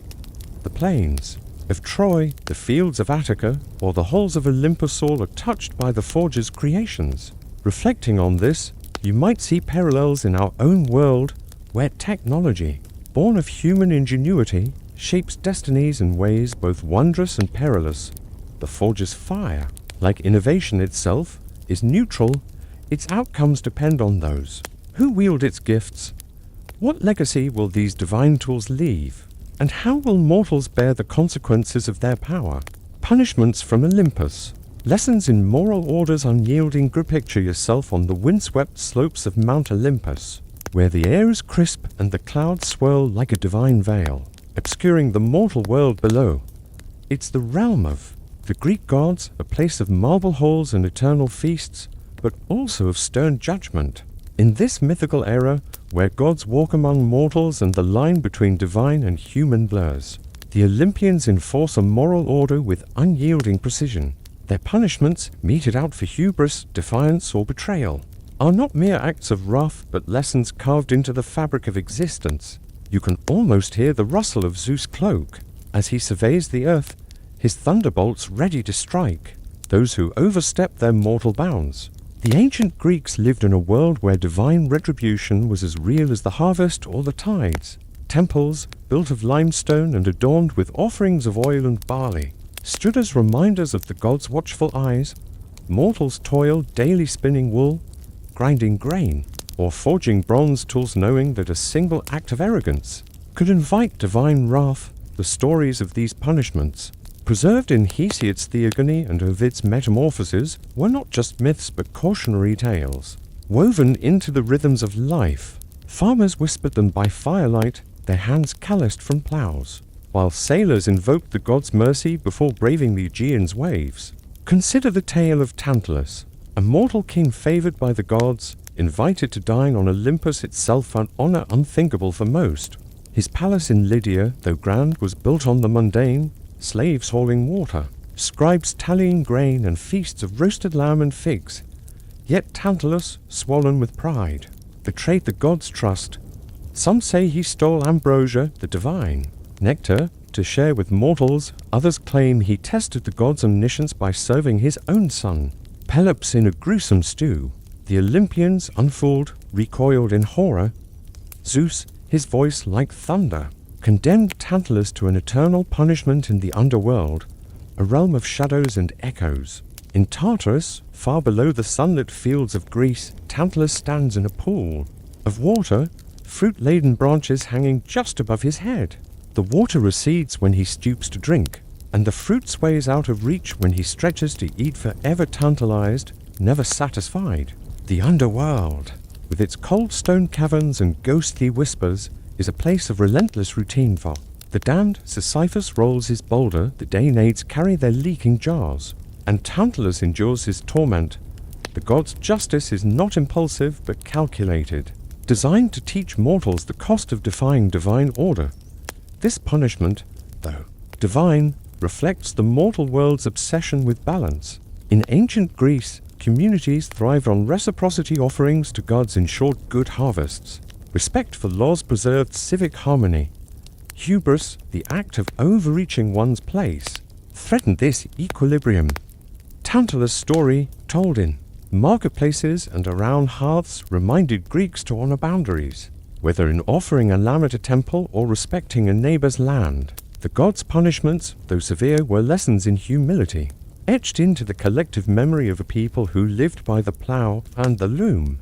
As you stand on Olympus, gazing at the mortal world below, you see the flickering lights of villages, where people live in awe of divine judgment. Tantalus' fate, sealed by his own ambition, raises a question. What other mortals, driven by pride or folly, might invite the gods' wrath? And how will their punishments reshape the moral order of the world? You're still perched on the misty heights of Mount Olympus, where the air hums with divine presence and the distant mortal world glimmers faintly below. The gods, seated in their marble council, oversee a cosmos bound by order, their judgments swift and unyielding. The tale of Tantalus' punishment in Tartarus, forever taunted by unreachable water, and fruit echoes through the ages. But he is not alone in bearing the gods' wrath. The Olympians, guardians of balance, wield punishments as tools to enforce their moral code, each penalty a lesson carved into the mortal psyche. As you gaze across the cloud-wreathed peaks, you sense the weight of their vigilance, a reminder that no slight against divine law goes unanswered. Consider the story of the Danaids, the 50 daughters of King Danaus, whose fate intertwines with Tantalus in the underworld's grim tapestry. In the mortal world, their lives were rooted in the ordinary, weaving linen, fetching water from wells, and preparing meals of barley bread and olives in their father's Argive palace. Yet their story turned dark when Danaus, fleeing a rival claim, ordered his daughters to marry their cousins, the sons of Aegyptus. On their wedding night, 49 of the Danaids, obedient to their father's command, murdered their husbands with daggers hidden in their bridal veils. Only one, Hypomnestra, spared her groom, defying her father's will. The gods, outraged by this breach of sacred marriage bonds, condemned the murderous sisters to an eternal task in Tartarus. In the underworld's cavernous depths, the Danaids labor endlessly, carrying water in perforated jars to fill a bottomless cistern. You can picture them, their spectral forms bent under the weight of their vessels, water dripping uselessly onto the stone floor. The task is futile, a mirror of their betrayal marriage, meant to unite, was undone by their actions, and now their labor yields no reward. The underworld, with its cold echoes and flickering shades, is a place of relentless repetition, where punishments, like those of Tantalus and the Danaids, reflect the gods' insistence on balance. Each jar carried, each step taken, reinforces the lesson. Defiance of divine order brings eternal consequence. This story, woven into Greek lore by poets like Aeschylus, resonated with mortals who lived by strict social codes. In ancient Greece, marriage was a sacred contract, its rituals offerings of wine, the exchange of veils binding families and ensuring stability. The Danaids' crime disrupted this harmony, just as Tantalus' hubris violated divine trust. Their punishments, told in village squares and temple courtyards, served as warnings to those who spun wool or tilled fields, reminding them that the gods' eyes were always watching. A farmer offering a goat at a local shrine, or a weaver dedicating a cloth to Athena, knew the respect for divine and social boundaries. In short, survival in a precarious world, the Olympians' justice, though severe, was not arbitrary. Each punishment was tailored to the crime, a poetic reflection of the offense. The Danaids' leaking jars echo their broken vows. Tantalus' unreachable feast mirrors his betrayal of divine hospitality. Yet these stories also reveal the gods' complex relationship with mortals, a blend of favor and retribution. As you stand on Olympus, watching the gods deliberate, you wonder about the broader impact of their judgments. The Danaids' fate, like Tantalus, is a cautionary tale. But what happens when mortals, shaped by fear of divine wrath, cling too tightly to order, stifling the courage to challenge or question? You remain on the ethereal heights of Mount Olympus, where the air is sharp with the scent of pine and divine authority. Below, the mortal world stretches out, its villages lit by flickering oil lamps, its people bound by the rhythms of sowing, weaving, and worship. The gods, ever watchful, enforce their moral order through punishments that echo through time, their lessons carved into the stories of Tantalus and the Danaids. In the underworld, Tantalus reaches for fruit that forever eludes him, while the Danaids toil with their leaking jars. Their fate's a stark reminder of the cost of defying divine will. These tales, whispered in Greek marketplaces and around hearths, shaped a culture that revered balance above all else. The Olympians' punishments were not mere acts of vengeance, but deliberate acts of instruction. Take Sisyphus, another figure, bound to Tartarus' endless cycle. A cunning king of Corinth, he tricked death itself, chaining the god Thanatos to delay his fate. When the gods discovered his deception, Zeus sentenced him to roll a boulder up a hill, only for it to tumble down each time it neared the summit. You can imagine Sisyphus, his muscles straining, his hands raw from gripping the stone, repeating this task in the underworld's dim light. His punishment, like those of Tantalus and the Danaids, mirrors his crime. His attempt to cheat fate is met with eternal futility. A lesson in the limits of mortal cunning. In the mortal world, these stories permeated daily life. A potter shaping clay in Athens or a shepherd tending goats in Arcadia lived with the knowledge that hubris, whether stealing divine secrets or defying sacred bonds, invited retribution.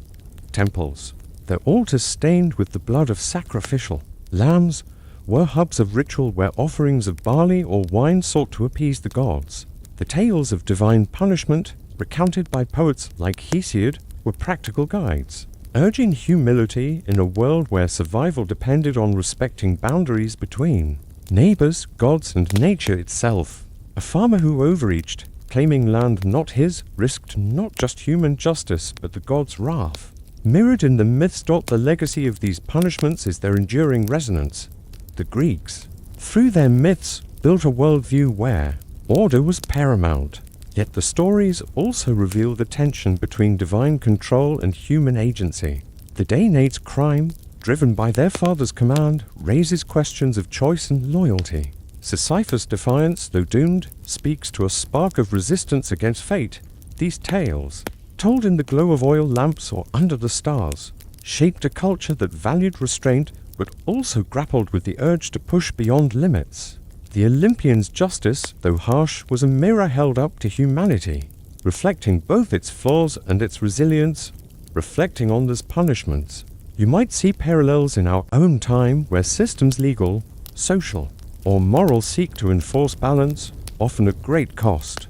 The stories of Tantalus, the Danaids, and Sisyphus endure because they speak to universal truths, the temptation to overreach, the fragility of order, and the consequences of defiance. As you gaze from Olympus, the mortal world below seems small, yet vibrant, its people striving within the boundaries set by gods or their own making. The underworld's endless tasks, boulders rolled, jars filled, fruit unreachable stand as warnings, but also as challenges. What happens when mortals, aware of these lessons, dare to question the divine order, risking punishment for the sake of progress or truth? The Sphinx's enigmatic origins, blends of beast and wisdom in lore. Imagine yourself standing on a dusty road outside Thebes, where the sun beats down on the rocky hills, and the air carries the faint scent of wild thyme and baked earth. It's the mythical age of ancient Greece, and you're face to face with the Sphinx, a creature as mesmerizing as she is terrifying. Her form is a strange blend, the body of a lion, powerful and tawny with wings of an eagle folded against her back, and the face of a woman, her gaze sharp and unyielding.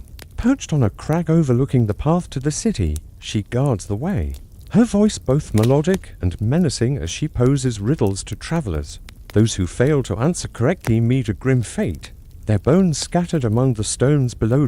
In Greek mythology, the Sphinx is a singular figure, her origins shrouded in mystery. Some tales, preserved by Hesiod and later poets, link her to the monstrous brood of Typhon and Echidna, a lineage of creatures born from the earth's primal chaos. Others whisper she was sent by Hera or Apollo to punish Thebes for its sins. Perhaps the hubris of King Laius or the city's failure to honor the gods with proper offerings. Thebes itself is a bustling hub, its streets lined with low stone houses, its markets filled with the clatter of pottery and the chatter of traders bartering olives, wool, and bronze tools. Yet the city lives in fear, its gates barred as the Sphinx's riddle claims life after life. The Sphinx's daily existence is one of patient vigilance. You can picture her crouched on her rock, her lion's tail twitching as she watches the road, her wings rustling in the breeze. Her riddle: what walks on 4 legs in the morning, 2 at noon, and 3 in the evening, is deceptively simple, yet its answer eludes most travelers.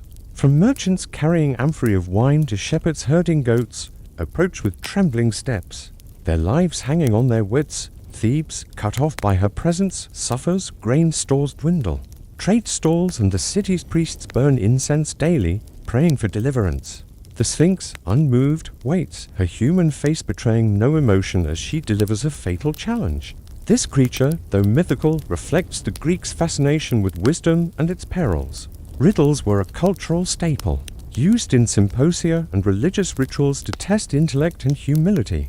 The Sphinx's riddle, centered on the stages of human life, is a meditation on mortality, a theme that resonated with the people who lived by the rhythms of planting, harvesting, and honoring the gods. Her presence outside Thebes, a city already cursed by the fates of Laius and Oedipus, underscores the tension between human ingenuity and divine will. The bones at her feet, remnants of failed travelers, speak to the cost of hubris, a warning echoed in the temples where priests offer lambs and barley to appease the gods. The Sphinx's role is not just to kill, but to teach. Her riddle a test of insight in a world where survival demanded both strength and cunning. Thebes, its walls of limestone and its people weary from fear, waits for a hero to unravel her enigma. As you stand on this road, the Sphinx's eyes fixed on you, her voice poised to deliver her riddle, you feel the weight of her challenge. Who might rise to answer her? And what deeper truths about human nature will her riddle reveal in the shadow of Thebes? You're still on the sun-scorched road outside Thebes, where the shadow of the Sphinx looms over the rocky landscape, her lion's body coiled with latent power and her eagle wings folded like a cloak. The air is dry, carrying the faint bleat of goats and the distant clatter of Theban carts, haunted by the creature's deadly vigil. Her riddle: what walks on, for legs in the morning, to at noon and 3 in the evening, hangs over the city like a curse, its simplicity a trap for the unwary. Travellers, from merchants laden with amphorae of olive oil to pilgrims bearing offerings for Apollo's temple, approach with dread, their footsteps crunching on the gravel path. The bones at the foot of her crag, bleached by the sun, are a grim tally of those who failed her test. The Sphinx's presence is more than a physical threat. It's a psychological siege. Thebes, its limestone walls weathered by time, is a city under strain. Markets, once bustling with traders bartering wool, figs and bronze tools, now stand half empty, as fear keeps visitors away. Farmers, their hands rough from ploughing barley fields, whisper prayers to Athena for wisdom, while priests burn laurel and myrrh, seeking divine intervention. The Sphinx, unmoved, perches silently, her human face a mask of serene menace. Her origins, though murky, tie her to the divine. She may be a daughter of Echidna, a monstrous enforcer sent by Hera to punish Thebes for its king's sins, or a manifestation of Apollo's will, testing mortal intellect. Whatever her source, her role is clear: to challenge and destroy, or to be overcome. In the Greek world, riddles were more than games, they were tests of survival, woven into the fabric of daily life. Symposia, where men drank watered wine and debated philosophy, often featured riddles to sharpen the mind. Temples, their altars stained with sacrificial blood, used enigmatic oracles to guide decisions about war or harvest. The Sphinx's riddle, with its focus on the stages of human life crawling infancy, upright adulthood, and Cain-supported old age, forces mortals to confront their own transience.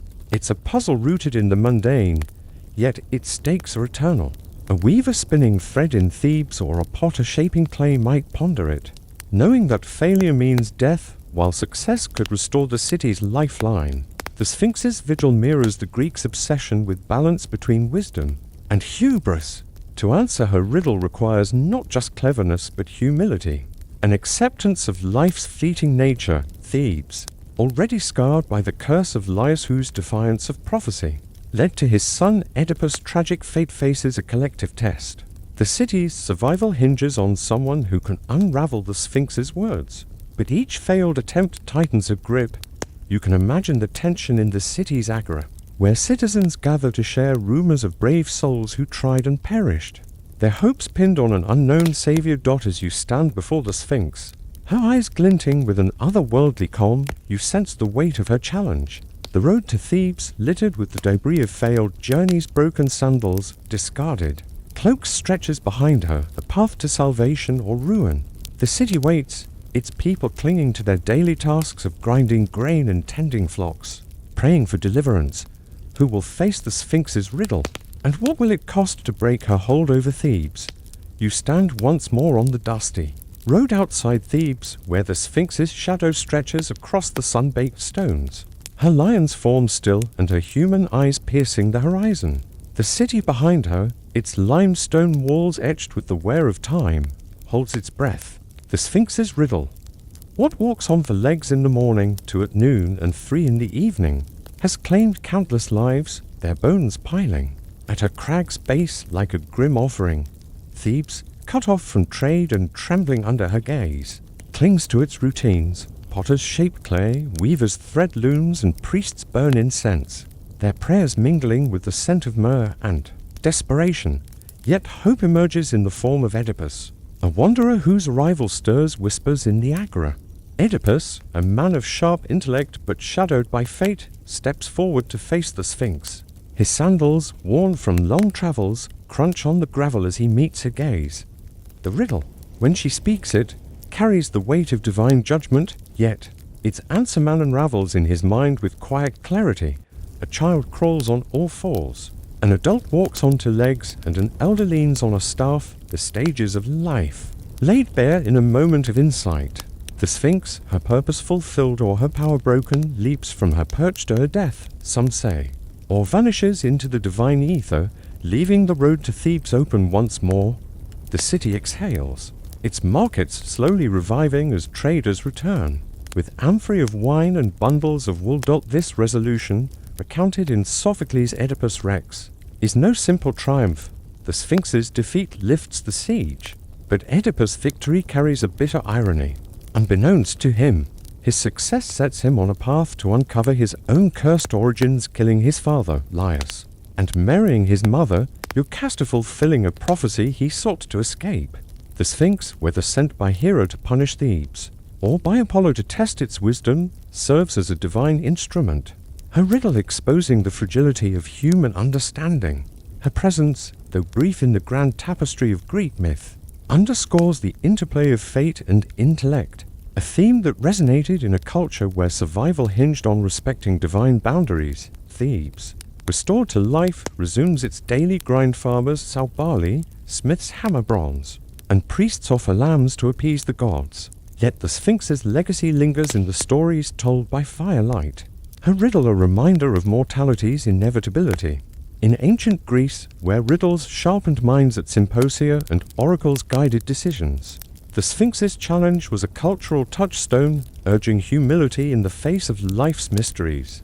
Her bones, if they remain, blend into the rocky hills, a silent testament to the power of wisdom over brute force. Reflecting on the Sphinx, you might see parallels in our own world, where complex problems, social, technological, or existential, demand insight over arrogance.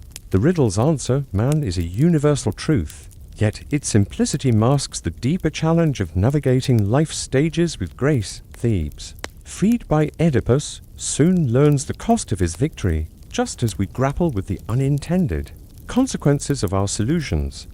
As the road to Thebes clears, the city bustling once more, you're left to ponder. What other riddles, divine or human, await us? And how will our answers shape the paths we tread? Cyclopean masonry, building walls that defied human hands. Imagine yourself standing before the towering walls of Mycenae, the ancient stronghold of the Greek Peloponnese, where massive limestone blocks fit together with such precision they seem to defy mortal craftsmanship. It's the Bronze Age, around 1300 BCE, and the air carries the scent of dust and wild oregano, mingling with the sweat of laborers toiling under the relentless sun. These walls, later called Cyclopean for their immense scale, encircle the citadel, their stones some weighing as much as 10 tons stacked without mortar, their edges interlocking like pieces of a giant puzzle. You can almost hear the creak of wooden levers and the shouts of workers, their hands calloused from hauling stone across the rocky hills dotting Greek tradition. These walls were attributed to the Cyclops, the mythical one-eyed giants who served Hephaestus in his divine forge. Legends, recounted by Pausanias and others, claimed only such beings could move blocks too vast for human hands, their strength shaping fortresses at Mycenae, Tiryns, and Argos.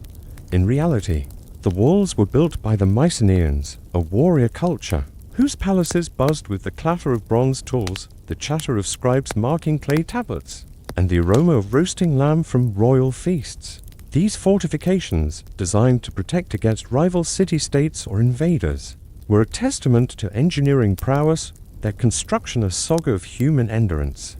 The daily life of these builders was grueling.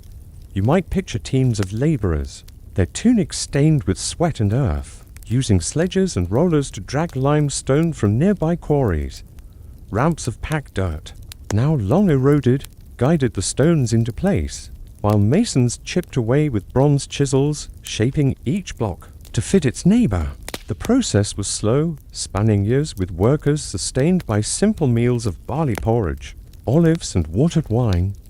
Women and children, too, contributed, carrying water or weaving baskets to haul debris.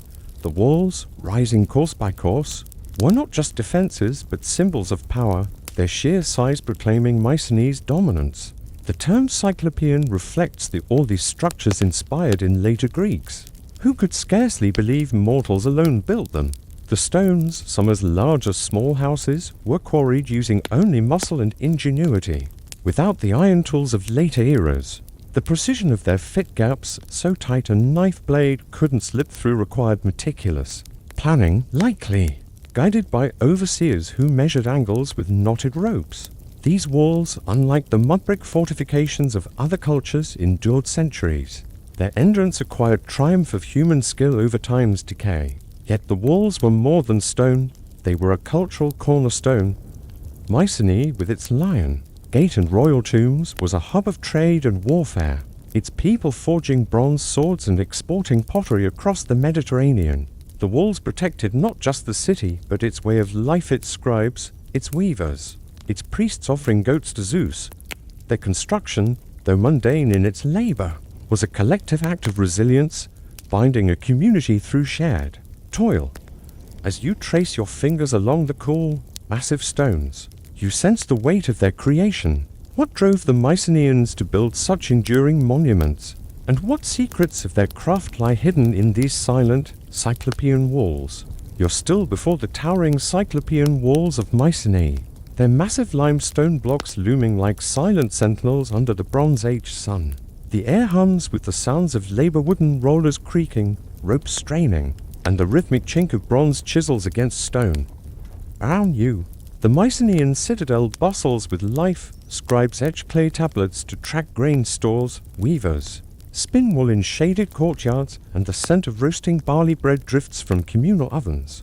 These walls, later attributed to the mythical Cyclops, are the work of human hands, their construction a testament to the ingenuity and endurance of a people, whose lives balanced on the edge of survival and ambition. The process of building these fortifications was a monumental feat, rooted in the mundane realities of Bronze Age technology.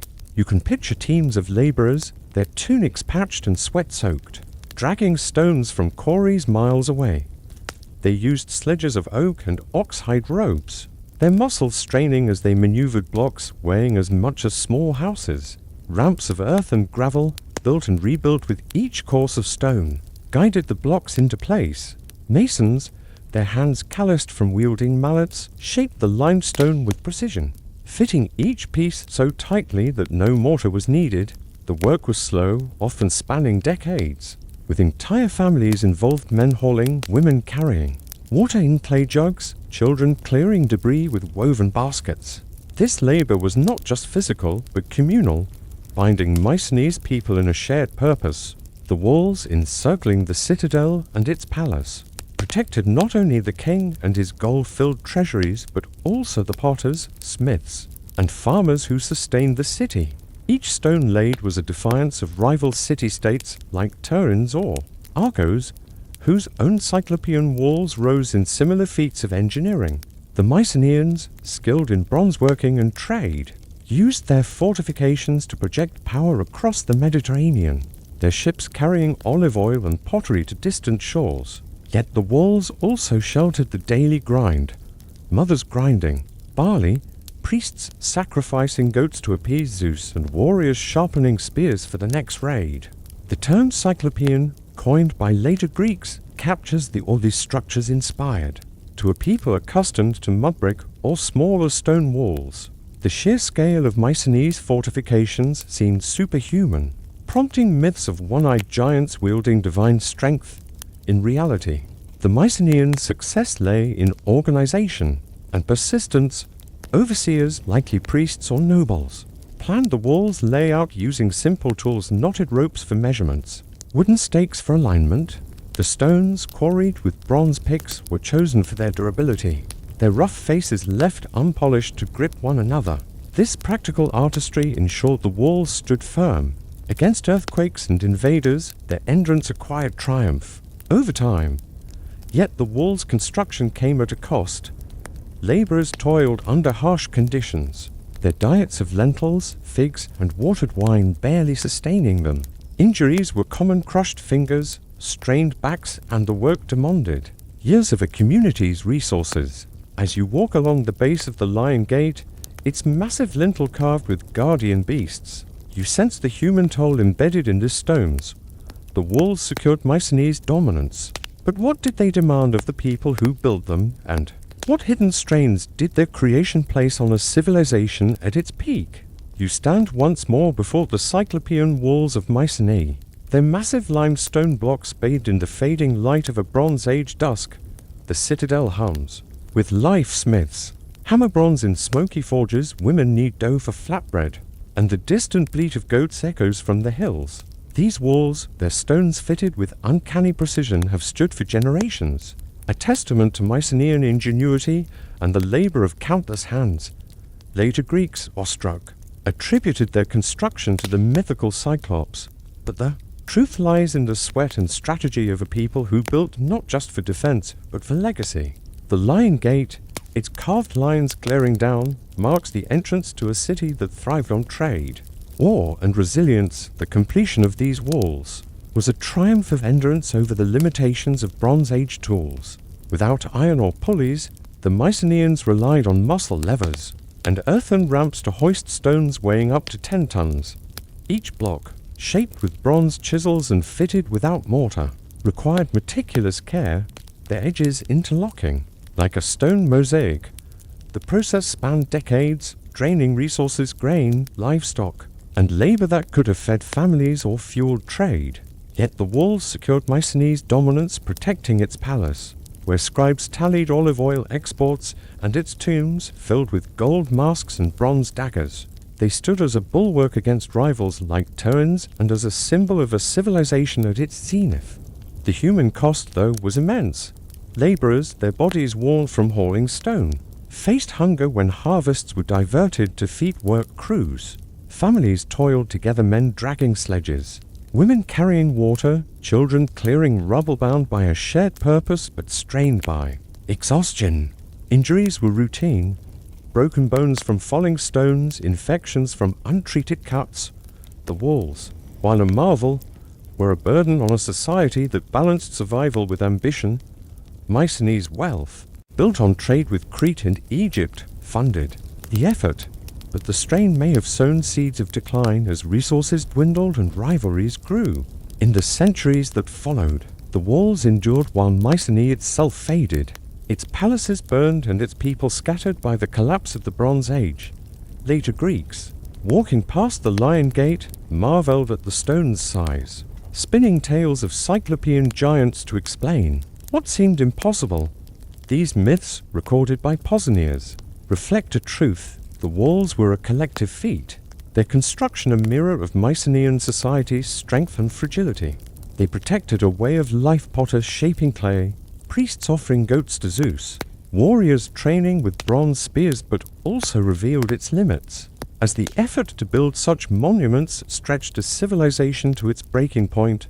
Reflecting on these walls, you might see parallels in our own world, where grand projects, dams, skyscrapers, or digital networks showcase human ambition but demand sacrifice. The Mycenaeans' walls, enduring through earthquakes and time, speak to the power of collective will. Yet their cost reminds us that even the greatest achievements carry hidden tolls. As you trace the rough edges of a Cyclopean block, the citadel, quiet under the stars, you're left to wonder, what other marvels did the Mycenaeans dream of? And how did the weight of their ambitions shape the fate of their world?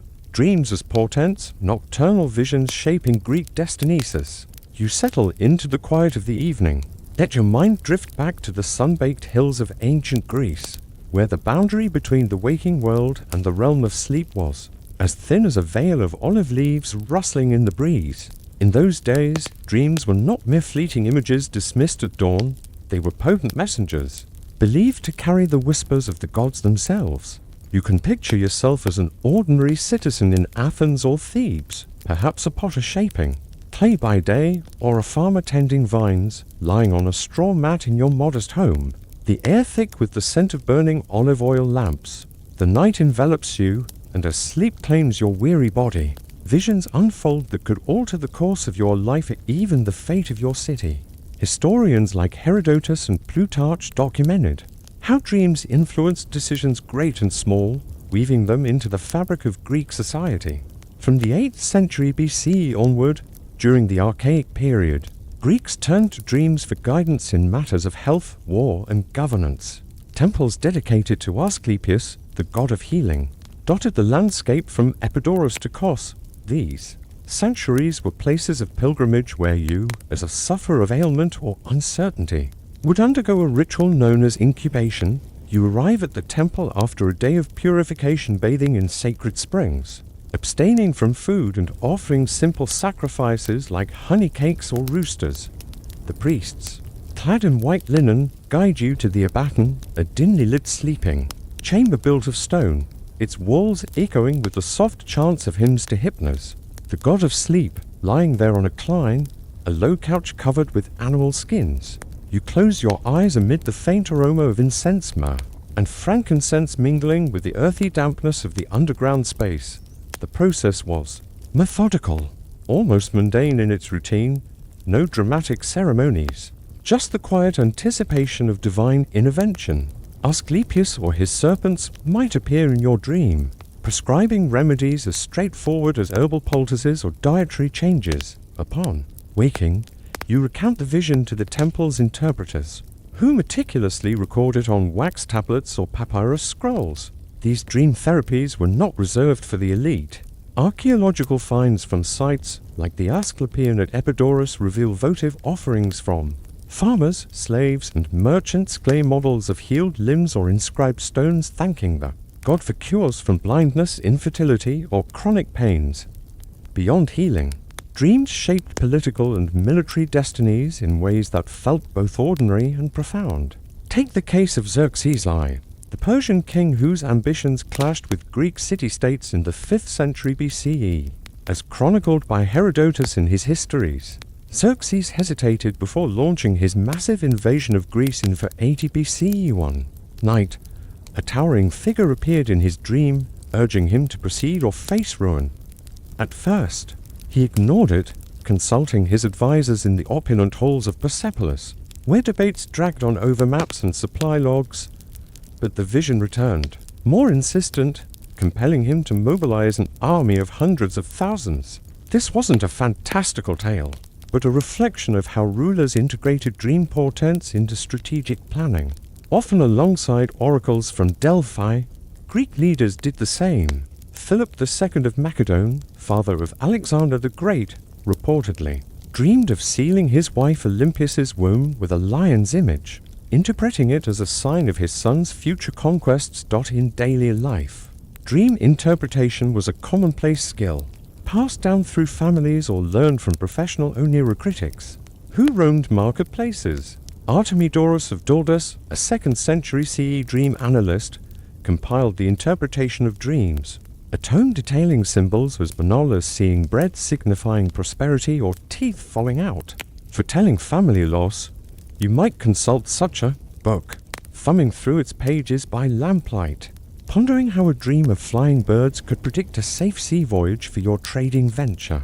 These practices underscored human resilience, turning the uncertainty of night into a tool for survival in a world plagued by famines, plagues, and endless skirmishes among poles. Yet, as you imagine drifting off in that ancient temple, a question lingers in the haze of half-sleep.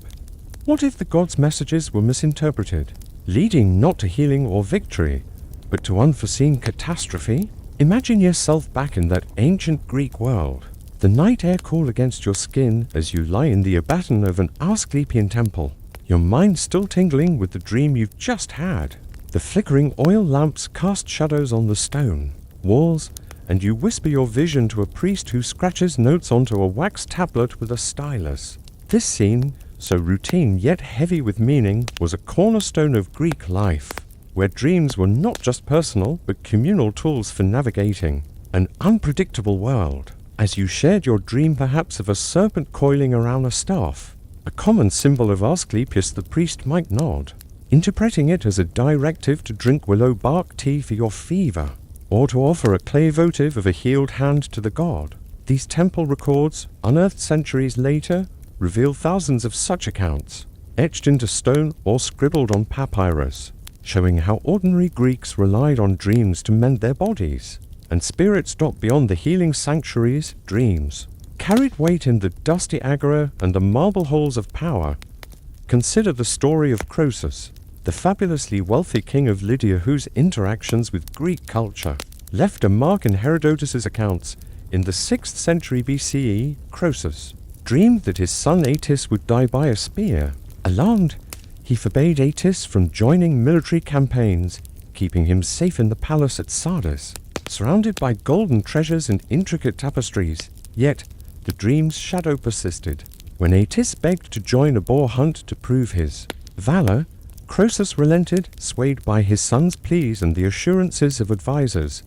The hunt, a mundane affair of tracking and spears, turned tragic when a stray javelin struck Atys, fulfilling the dream's prophecy. This wasn't a tale of divine wrath but of human miscalculation, showing how even the wealthy and cautious could misread the gods' cryptic messages.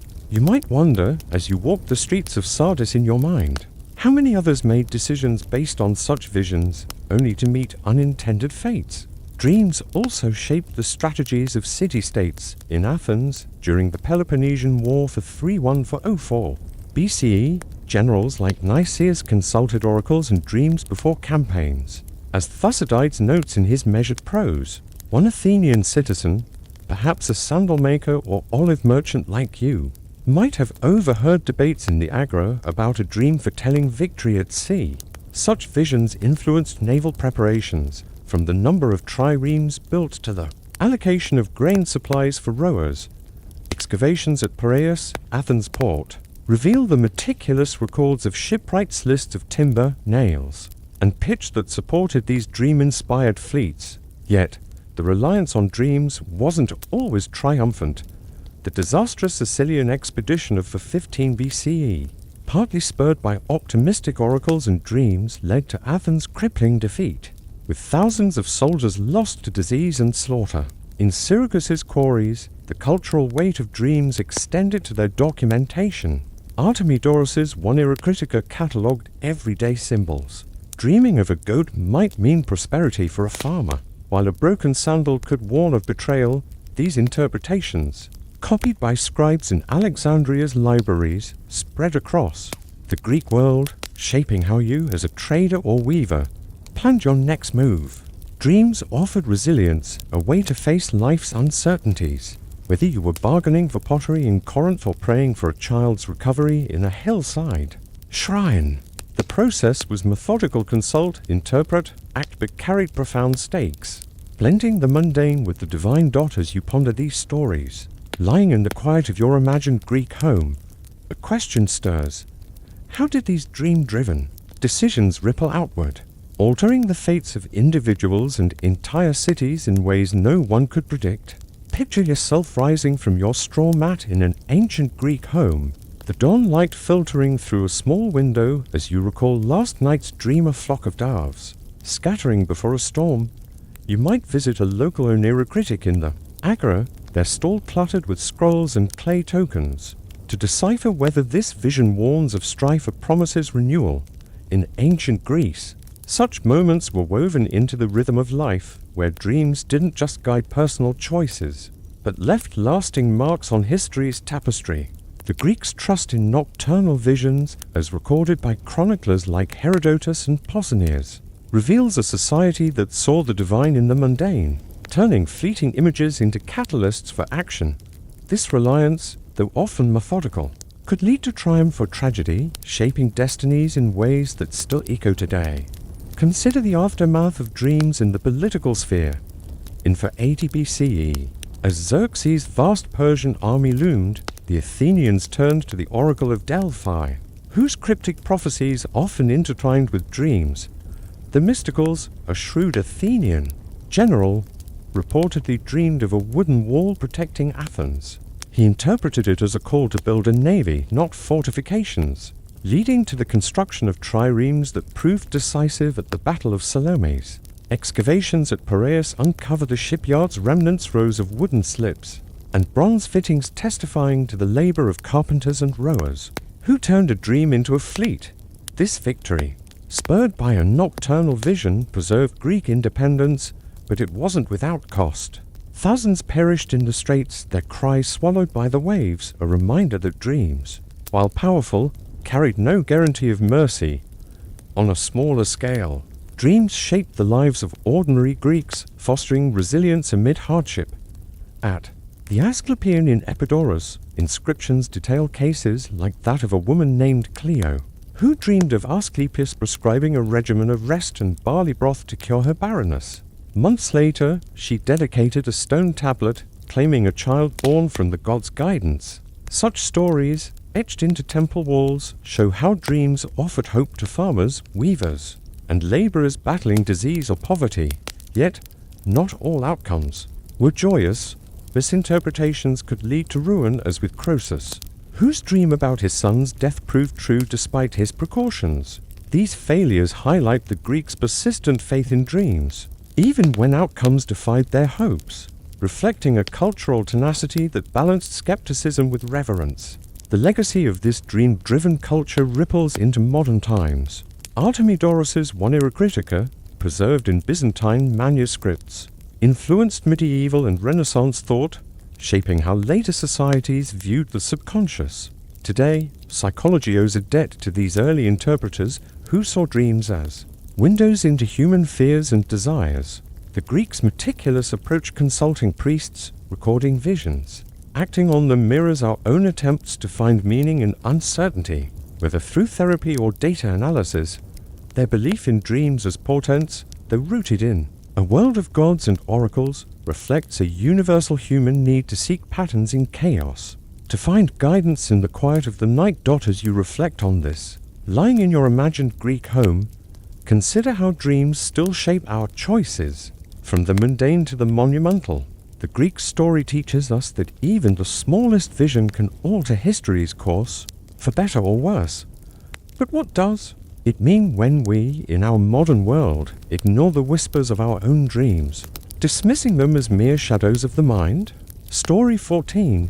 Deception in mythical battles. Ambush echoes from the underworld as you close your eyes. Imagine yourself standing on the rocky slopes of a Greek hillside, the air heavy with the scent of wild thyme and dust kicked up by sandal-clad feet. It's the 8th century BCE, and you're a warrior in a small polis, perhaps Argos or Corinth, preparing for a skirmish against a rival city-state.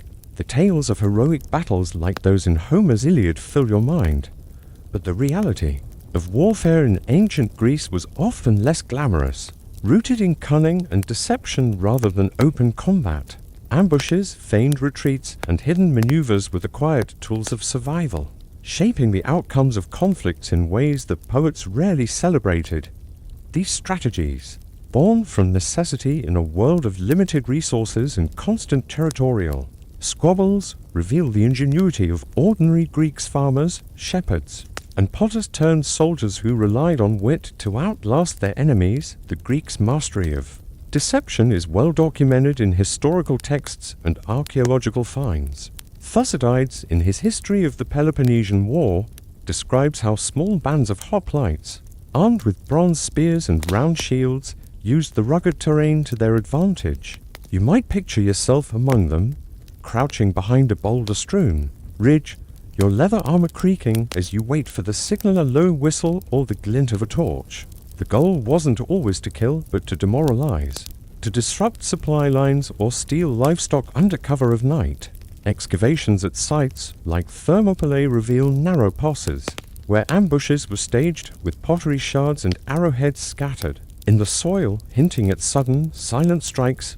These weren't the grand sieges of Troy, but gritty, calculated moves that turned the tide of local wars. One lesser-known tale comes from the 7th century BCE, during a feud between Megara and Athens over the island of Salamis. According to Plutarch's Life of Solon, the Athenian leader Solon devised a ruse to reclaim the island. You can imagine yourself as one of his men, a fisherman or trader by day, now dressed as a captive to deceive Megarian scouts. Solon's plan involved a staged shipwreck. Athenian boats, deliberately battered and smeared with red ochre to mimic blood, drifted toward Salamis' shore as Megarian forces rushed to capture what they thought were stranded survivors. You and your comrades sprang from the holds, spears in hand, overwhelming the unprepared enemy. This wasn't a battle of brute force, but a choreographed trick planned in smoky council rooms where maps were scratched into clay tablets. The victory secured Salamis for Athens, bolstering its naval power for generations. Deception extended beyond the battlefield into the cultural psyche, often tied to myths of the underworld. Hades, the god of the unseen, was invoked in oaths sworn. By soldiers before ambushes, his name whispered to bless their stealth. Temples to Hades, though rare, existed in places like Elis, where offerings of black sheep bones found in archaeological digs suggest rituals for success in covert operations. These acts, mundane in their execution, carried a spiritual weight, blending strategy with superstition. For you, as a warrior or citizen, survival meant mastering both the spear and the art of misdirection, whether slipping past sentries or spreading false rumors in the agora to mislead rivals. Yet, as you crouch in that imagined ambush, heart pounding, in the pre-dawn chill, a question lingers. What happens when deception backfires, turning the hunter into the hunted in the chaos of betrayal? As you linger in the twilight of that ancient Greek hillside, the stars above casting a faint glow over the rocky terrain, you can almost feel the weight of your bronze-tipped spear and the rough linen of your tunic. The art of deception, so central to Greek warfare, wasn't just about ambushes, but a way of life, woven into the strategies of survival that defined the archaic and classical periods. You're part of a band of hoplites, perhaps from Sparta or Thebes, huddled in a grove of olive trees. Your breath shallow as you await the enemy's approach. The plan is simple yet meticulous, a feigned retreat to lure the rival phalanx into a narrow ravine where your comrades lie hidden with slings and javelins. This wasn't the stuff of epic poetry, but the gritty reality of Greek conflict, where cunning often trumped strength. Historical accounts, like those of Xenophon in his Anabasis, reveal how deception was a craft honed over generations. During the Peloponnesian War for 314 BCE, Athenian and Spartan generals alike used ruses to outwit opponents. One such tale, recorded by Thucydides, involves the Athenian general Demosthenes in 425 BC at Pylos. You can imagine yourself as one of his men, a rower or mason by trade, now tasked with building a makeshift fort on a rocky promontory. Demosthenes deliberately left gaps in the walls, inviting a Spartan attack. When the Spartans charged, overconfident, your comrades sprang from concealed trenches, pelting them with stones and arrows. The Spartans, expecting an easy victory, were trapped, their shields useless against the barrage. Archaeological digs at Pylos uncovered charred wood and sling stones, remnants of this calculated trap that led to the capture of 120 elite Spartan hoplites, a blow to their reputation that echoed across Greece. Deception wasn't limited to military tactics. It seeped into diplomacy and espionage. In the 6th century BCE, Polycrates, tyrant of Samos, faced threats from Persian expansion. According to Herodotus, he sent a trusted aide to mislead a Persian satrap by pretending to defect, offering false intelligence about Samian defenses. You might picture yourself as that aide, slipping through the night to a Persian camp, your cloak stained with sea salt to sell the story of a desperate escape. The ruse bought Polycrates time to fortify his island, though his eventual betrayal by allies showed the fragility of such schemes. Inscriptions from Samos, detailing grain rations and ship repairs, hint at the logistical backbone supporting these deceptions. Ordinary scribes and merchants played their part, ensuring supplies reached the right hands at the right time. The underworld's shadow loomed large. In these tactics, warriors often invoked Hermes, the trickster god, alongside Hades, offering small sacrifices, fig cakes, or poured wine at roadside shrines before a raid. Excavations in Boeotia reveal clay figurines of Hermes buried near battle sites, likely tokens for safe passage through enemy lines. These rituals, mundane yet solemn, grounded deception in a spiritual framework, giving you, as a soldier, courage to face the moral ambiguity of trickery. Yet, the line between cleverness and hubris was thin. The Greeks knew that deception could backfire, as it did for the Trojans, who fell to the wooden horse, a myth rooted in the real-world tactics of surprise and subterfuge. As you wait in that silent grove, the rustle of leaves betraying a distant footstep, a question stirs in the stillness. What happens when the deceiver becomes the deceived? Caught in a web of their own making, as you crouch in that imagined olive grove, the faint clink of bronze armor betraying your position in the pre-dawn mist, you sense the weight of deception's double-edged sword. In ancient Greece, the art of ambush and trickery, so vital for survival, often teetered on the brink of disaster. The same cunning that won battles could unravel through miscalculation or betrayal, leaving scars on the landscape and the souls of those involved. You, as a humble hoplite, perhaps a potter or goathered by day, knew that every ruse carried risks, yet the promise of victory drove you to trust in the plan, in the gods, and in the whispered oaths to Hades for stealth. The outcomes of these deceptions, recorded in dusty annals and etched into the earth, shaped Greek history in ways both subtle and profound. Take the case of the Theban general Epaminondas. During the Battle of Leuctra in 371 BC, as Xenophon recounts, Epaminondas used deception to outmaneuver the formidable Spartans. You might imagine yourself among his troops, arranged in a deliberately uneven phalanx, with the left wing strengthened to appear weak. The Spartans, lured by this feigned vulnerability, charged into a trap where Theban reserves, hidden in a nearby gully, flanked them. Arrowheads and broken spear shafts unearthed at Leuctra bear witness to the chaos, where Sparta's elite were rooted, ending their dominance in Greece. This victory reshaped the power dynamics of the Peloponnese, proving that a well-placed lie could topple even the mightiest. Yet, the cost was heavy. Hundreds fell, their blood soaking the fields. A reminder that deception, while effective, demanded sacrifice. Not all ruses ended in triumph. The Athenian disaster at Aegospotami in 405 BCE, during the Peloponnesian War, shows deception's darker side. Lysander, the Spartan commander, feigned a retreat with his fleet, luring the Athenians into complacency. You can picture yourself as an Athenian sailor lounging on the shore, confident after days of unchallenged maneuvers. Lysander's sudden attack caught the fleet aground, destroying 170 ships and effectively ending Athens' naval supremacy. Pottery fragments and bronze fittings recovered from the Hellespont's shores tell of the frantic rout where trust in appearances led to ruin. This defeat, born from a rival's cunning, humbled Athens and shifted the Greek world toward Spartan hegemony, proving that deception could cut both ways. The cultural reverence for trickery, tied to underworld gods like Hermes and Hades, persisted. Despite these risks, votive offerings, clay tablets, and bronze figurines found in sanctuaries show how soldiers sought divine favor for their schemes, blending pragmatism with piety. These small acts, from pouring libations to whispering prayers, grounded the chaos of war in routine, offering resilience to communities facing constant threats. Yet, the moral ambiguity of deception lingered, as seen in myths like the Trojan horse, which echoed real tactics but warned of hubris. The Greeks' reliance on cunning reflects a universal human trait, the drive to outwit adversity. Even at the cost of trust. Today, we see echoes of this in modern strategy, military fights, diplomatic misdirection, even corporate tactics. The Greeks' meticulous planning, from Solon's staged shipwreck to Epaminondas' lopsided phalanx, mirrors our own calculated risks, though we've traded Hades' altars for data and algorithms.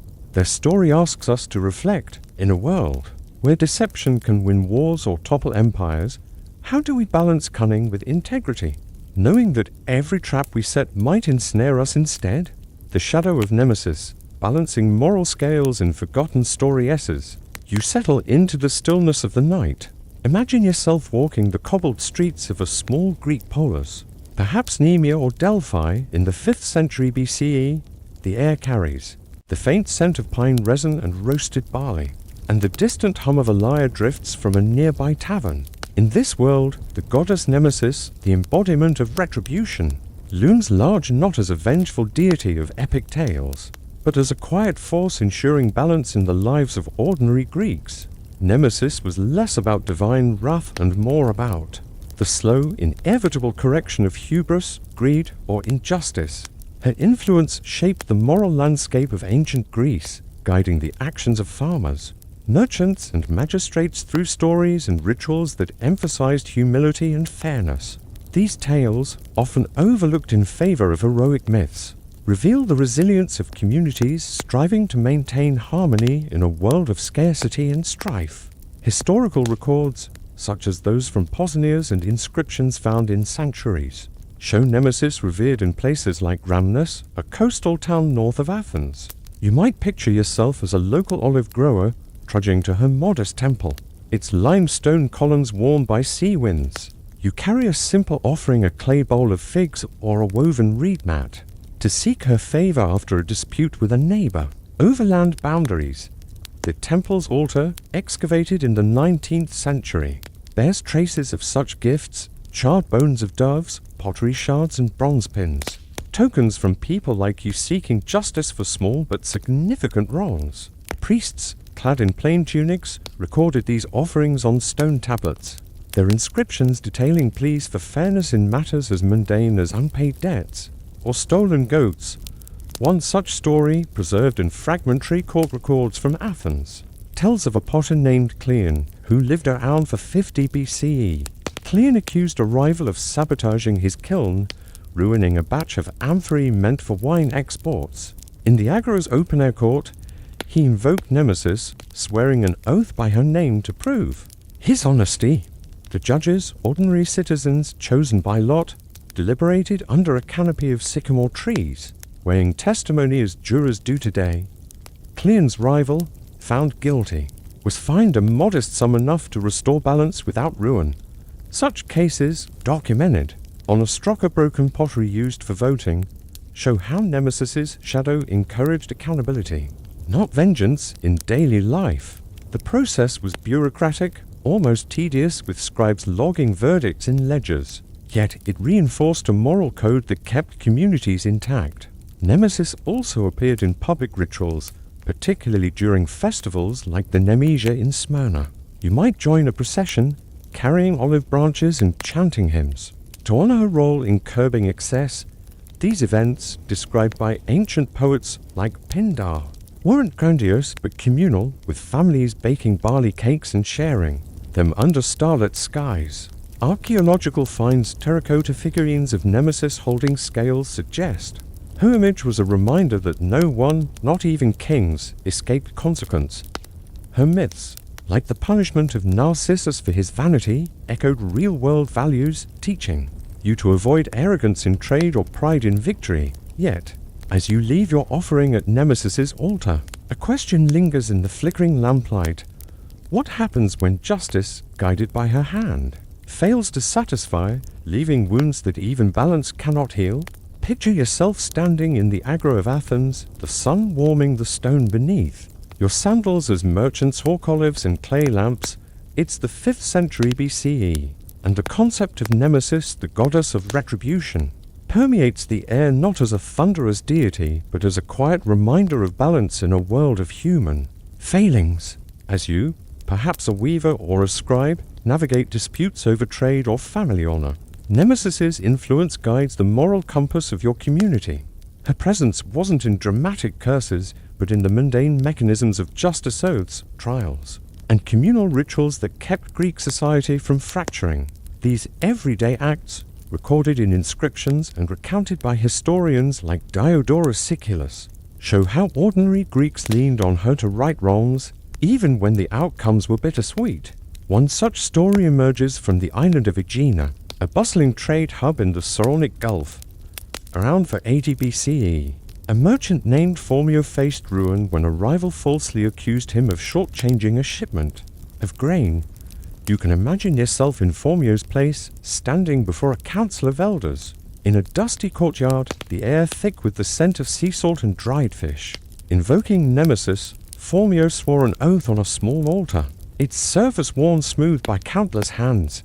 The elders, consulting witnesses and tallying measures on clay tablets, found the rival guilty, ordering him to repay double the disputed grain. Excavations on Aegina reveal such tablets, etched with tallies of barley and wheat, evidence of a meticulous legal system rooted in fairness. Yet, Phormio's victory was tempered. His reputation, once tarnished, took years to mend, showing that Nemesis's justice didn't always heal all wounds. Nemesis's role extended to larger societal wrongs, particularly in times of hubris. During the Peloponnesian War, Athens' arrogance after early victories such as at Pylos in 425 BCE invited her shadow. Thucydides notes how the Athenians, flush with success, ignored pleas for peace, demanding harsher terms from Sparta. You might picture yourself as a citizen in the assembly, listening to orators debate beneath the Acropolis, their voices rising over the clatter of carts.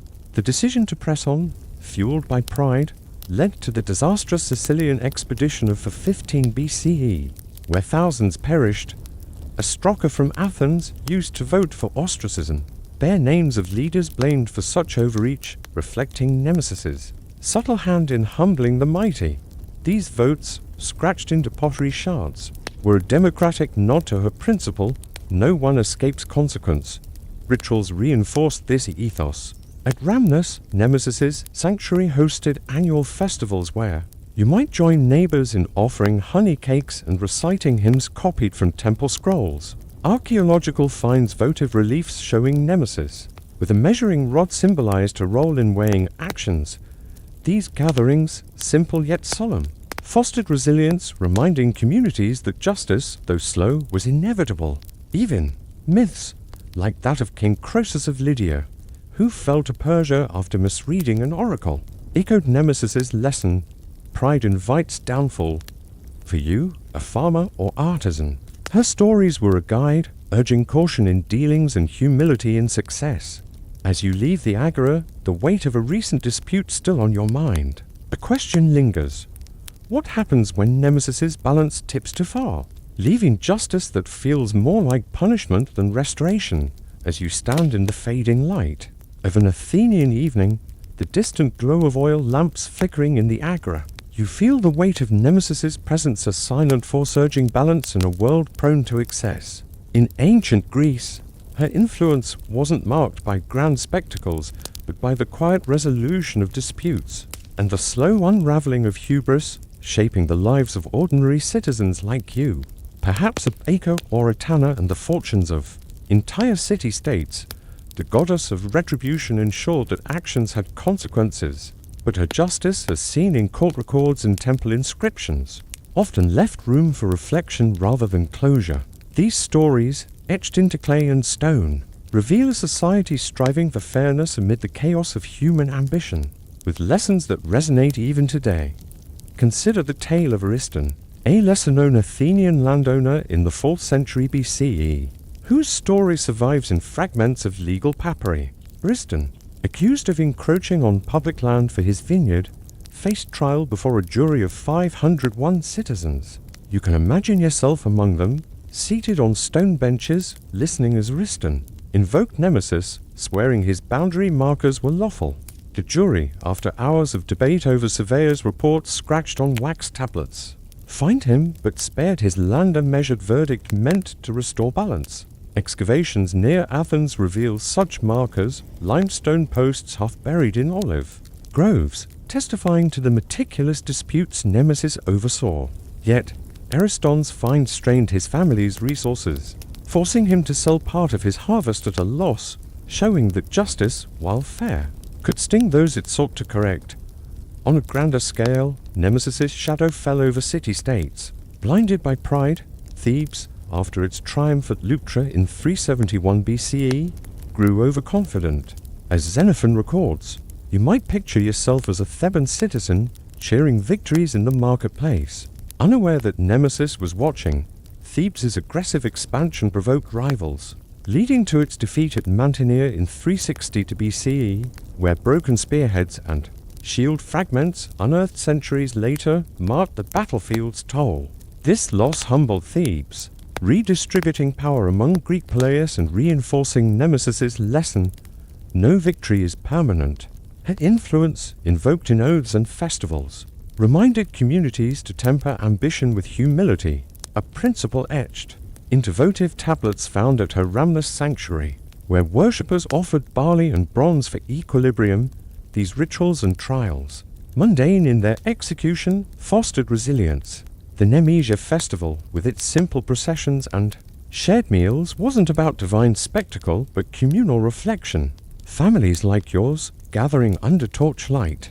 Retold myths of Nemesis humbling figures like Polycrates of Samos, whose wealth couldn't save him from betrayal. These stories, preserved in Pindar's odes, taught you to navigate life's uncertainties, with caution, whether bargaining in the agro or voting in the assembly. Nemesis's scales, depicted in terracotta reliefs, symbolized a truth. Balance required sacrifice, and justice wasn't always satisfying. Today, Nemesis's legacy lingers in our legal systems and moral frameworks, where fairness is sought through deliberation, not vengeance. Her story asks us to consider our own excesses, greed in markets, pride in politics and their consequences. As you lie in your imagined Greek home, the night heavy with the scent of olive wood, reflect on this in our pursuit of justice. How do we ensure Nemesis's balance doesn't tip into retribution, leaving us to face the scales of our own making?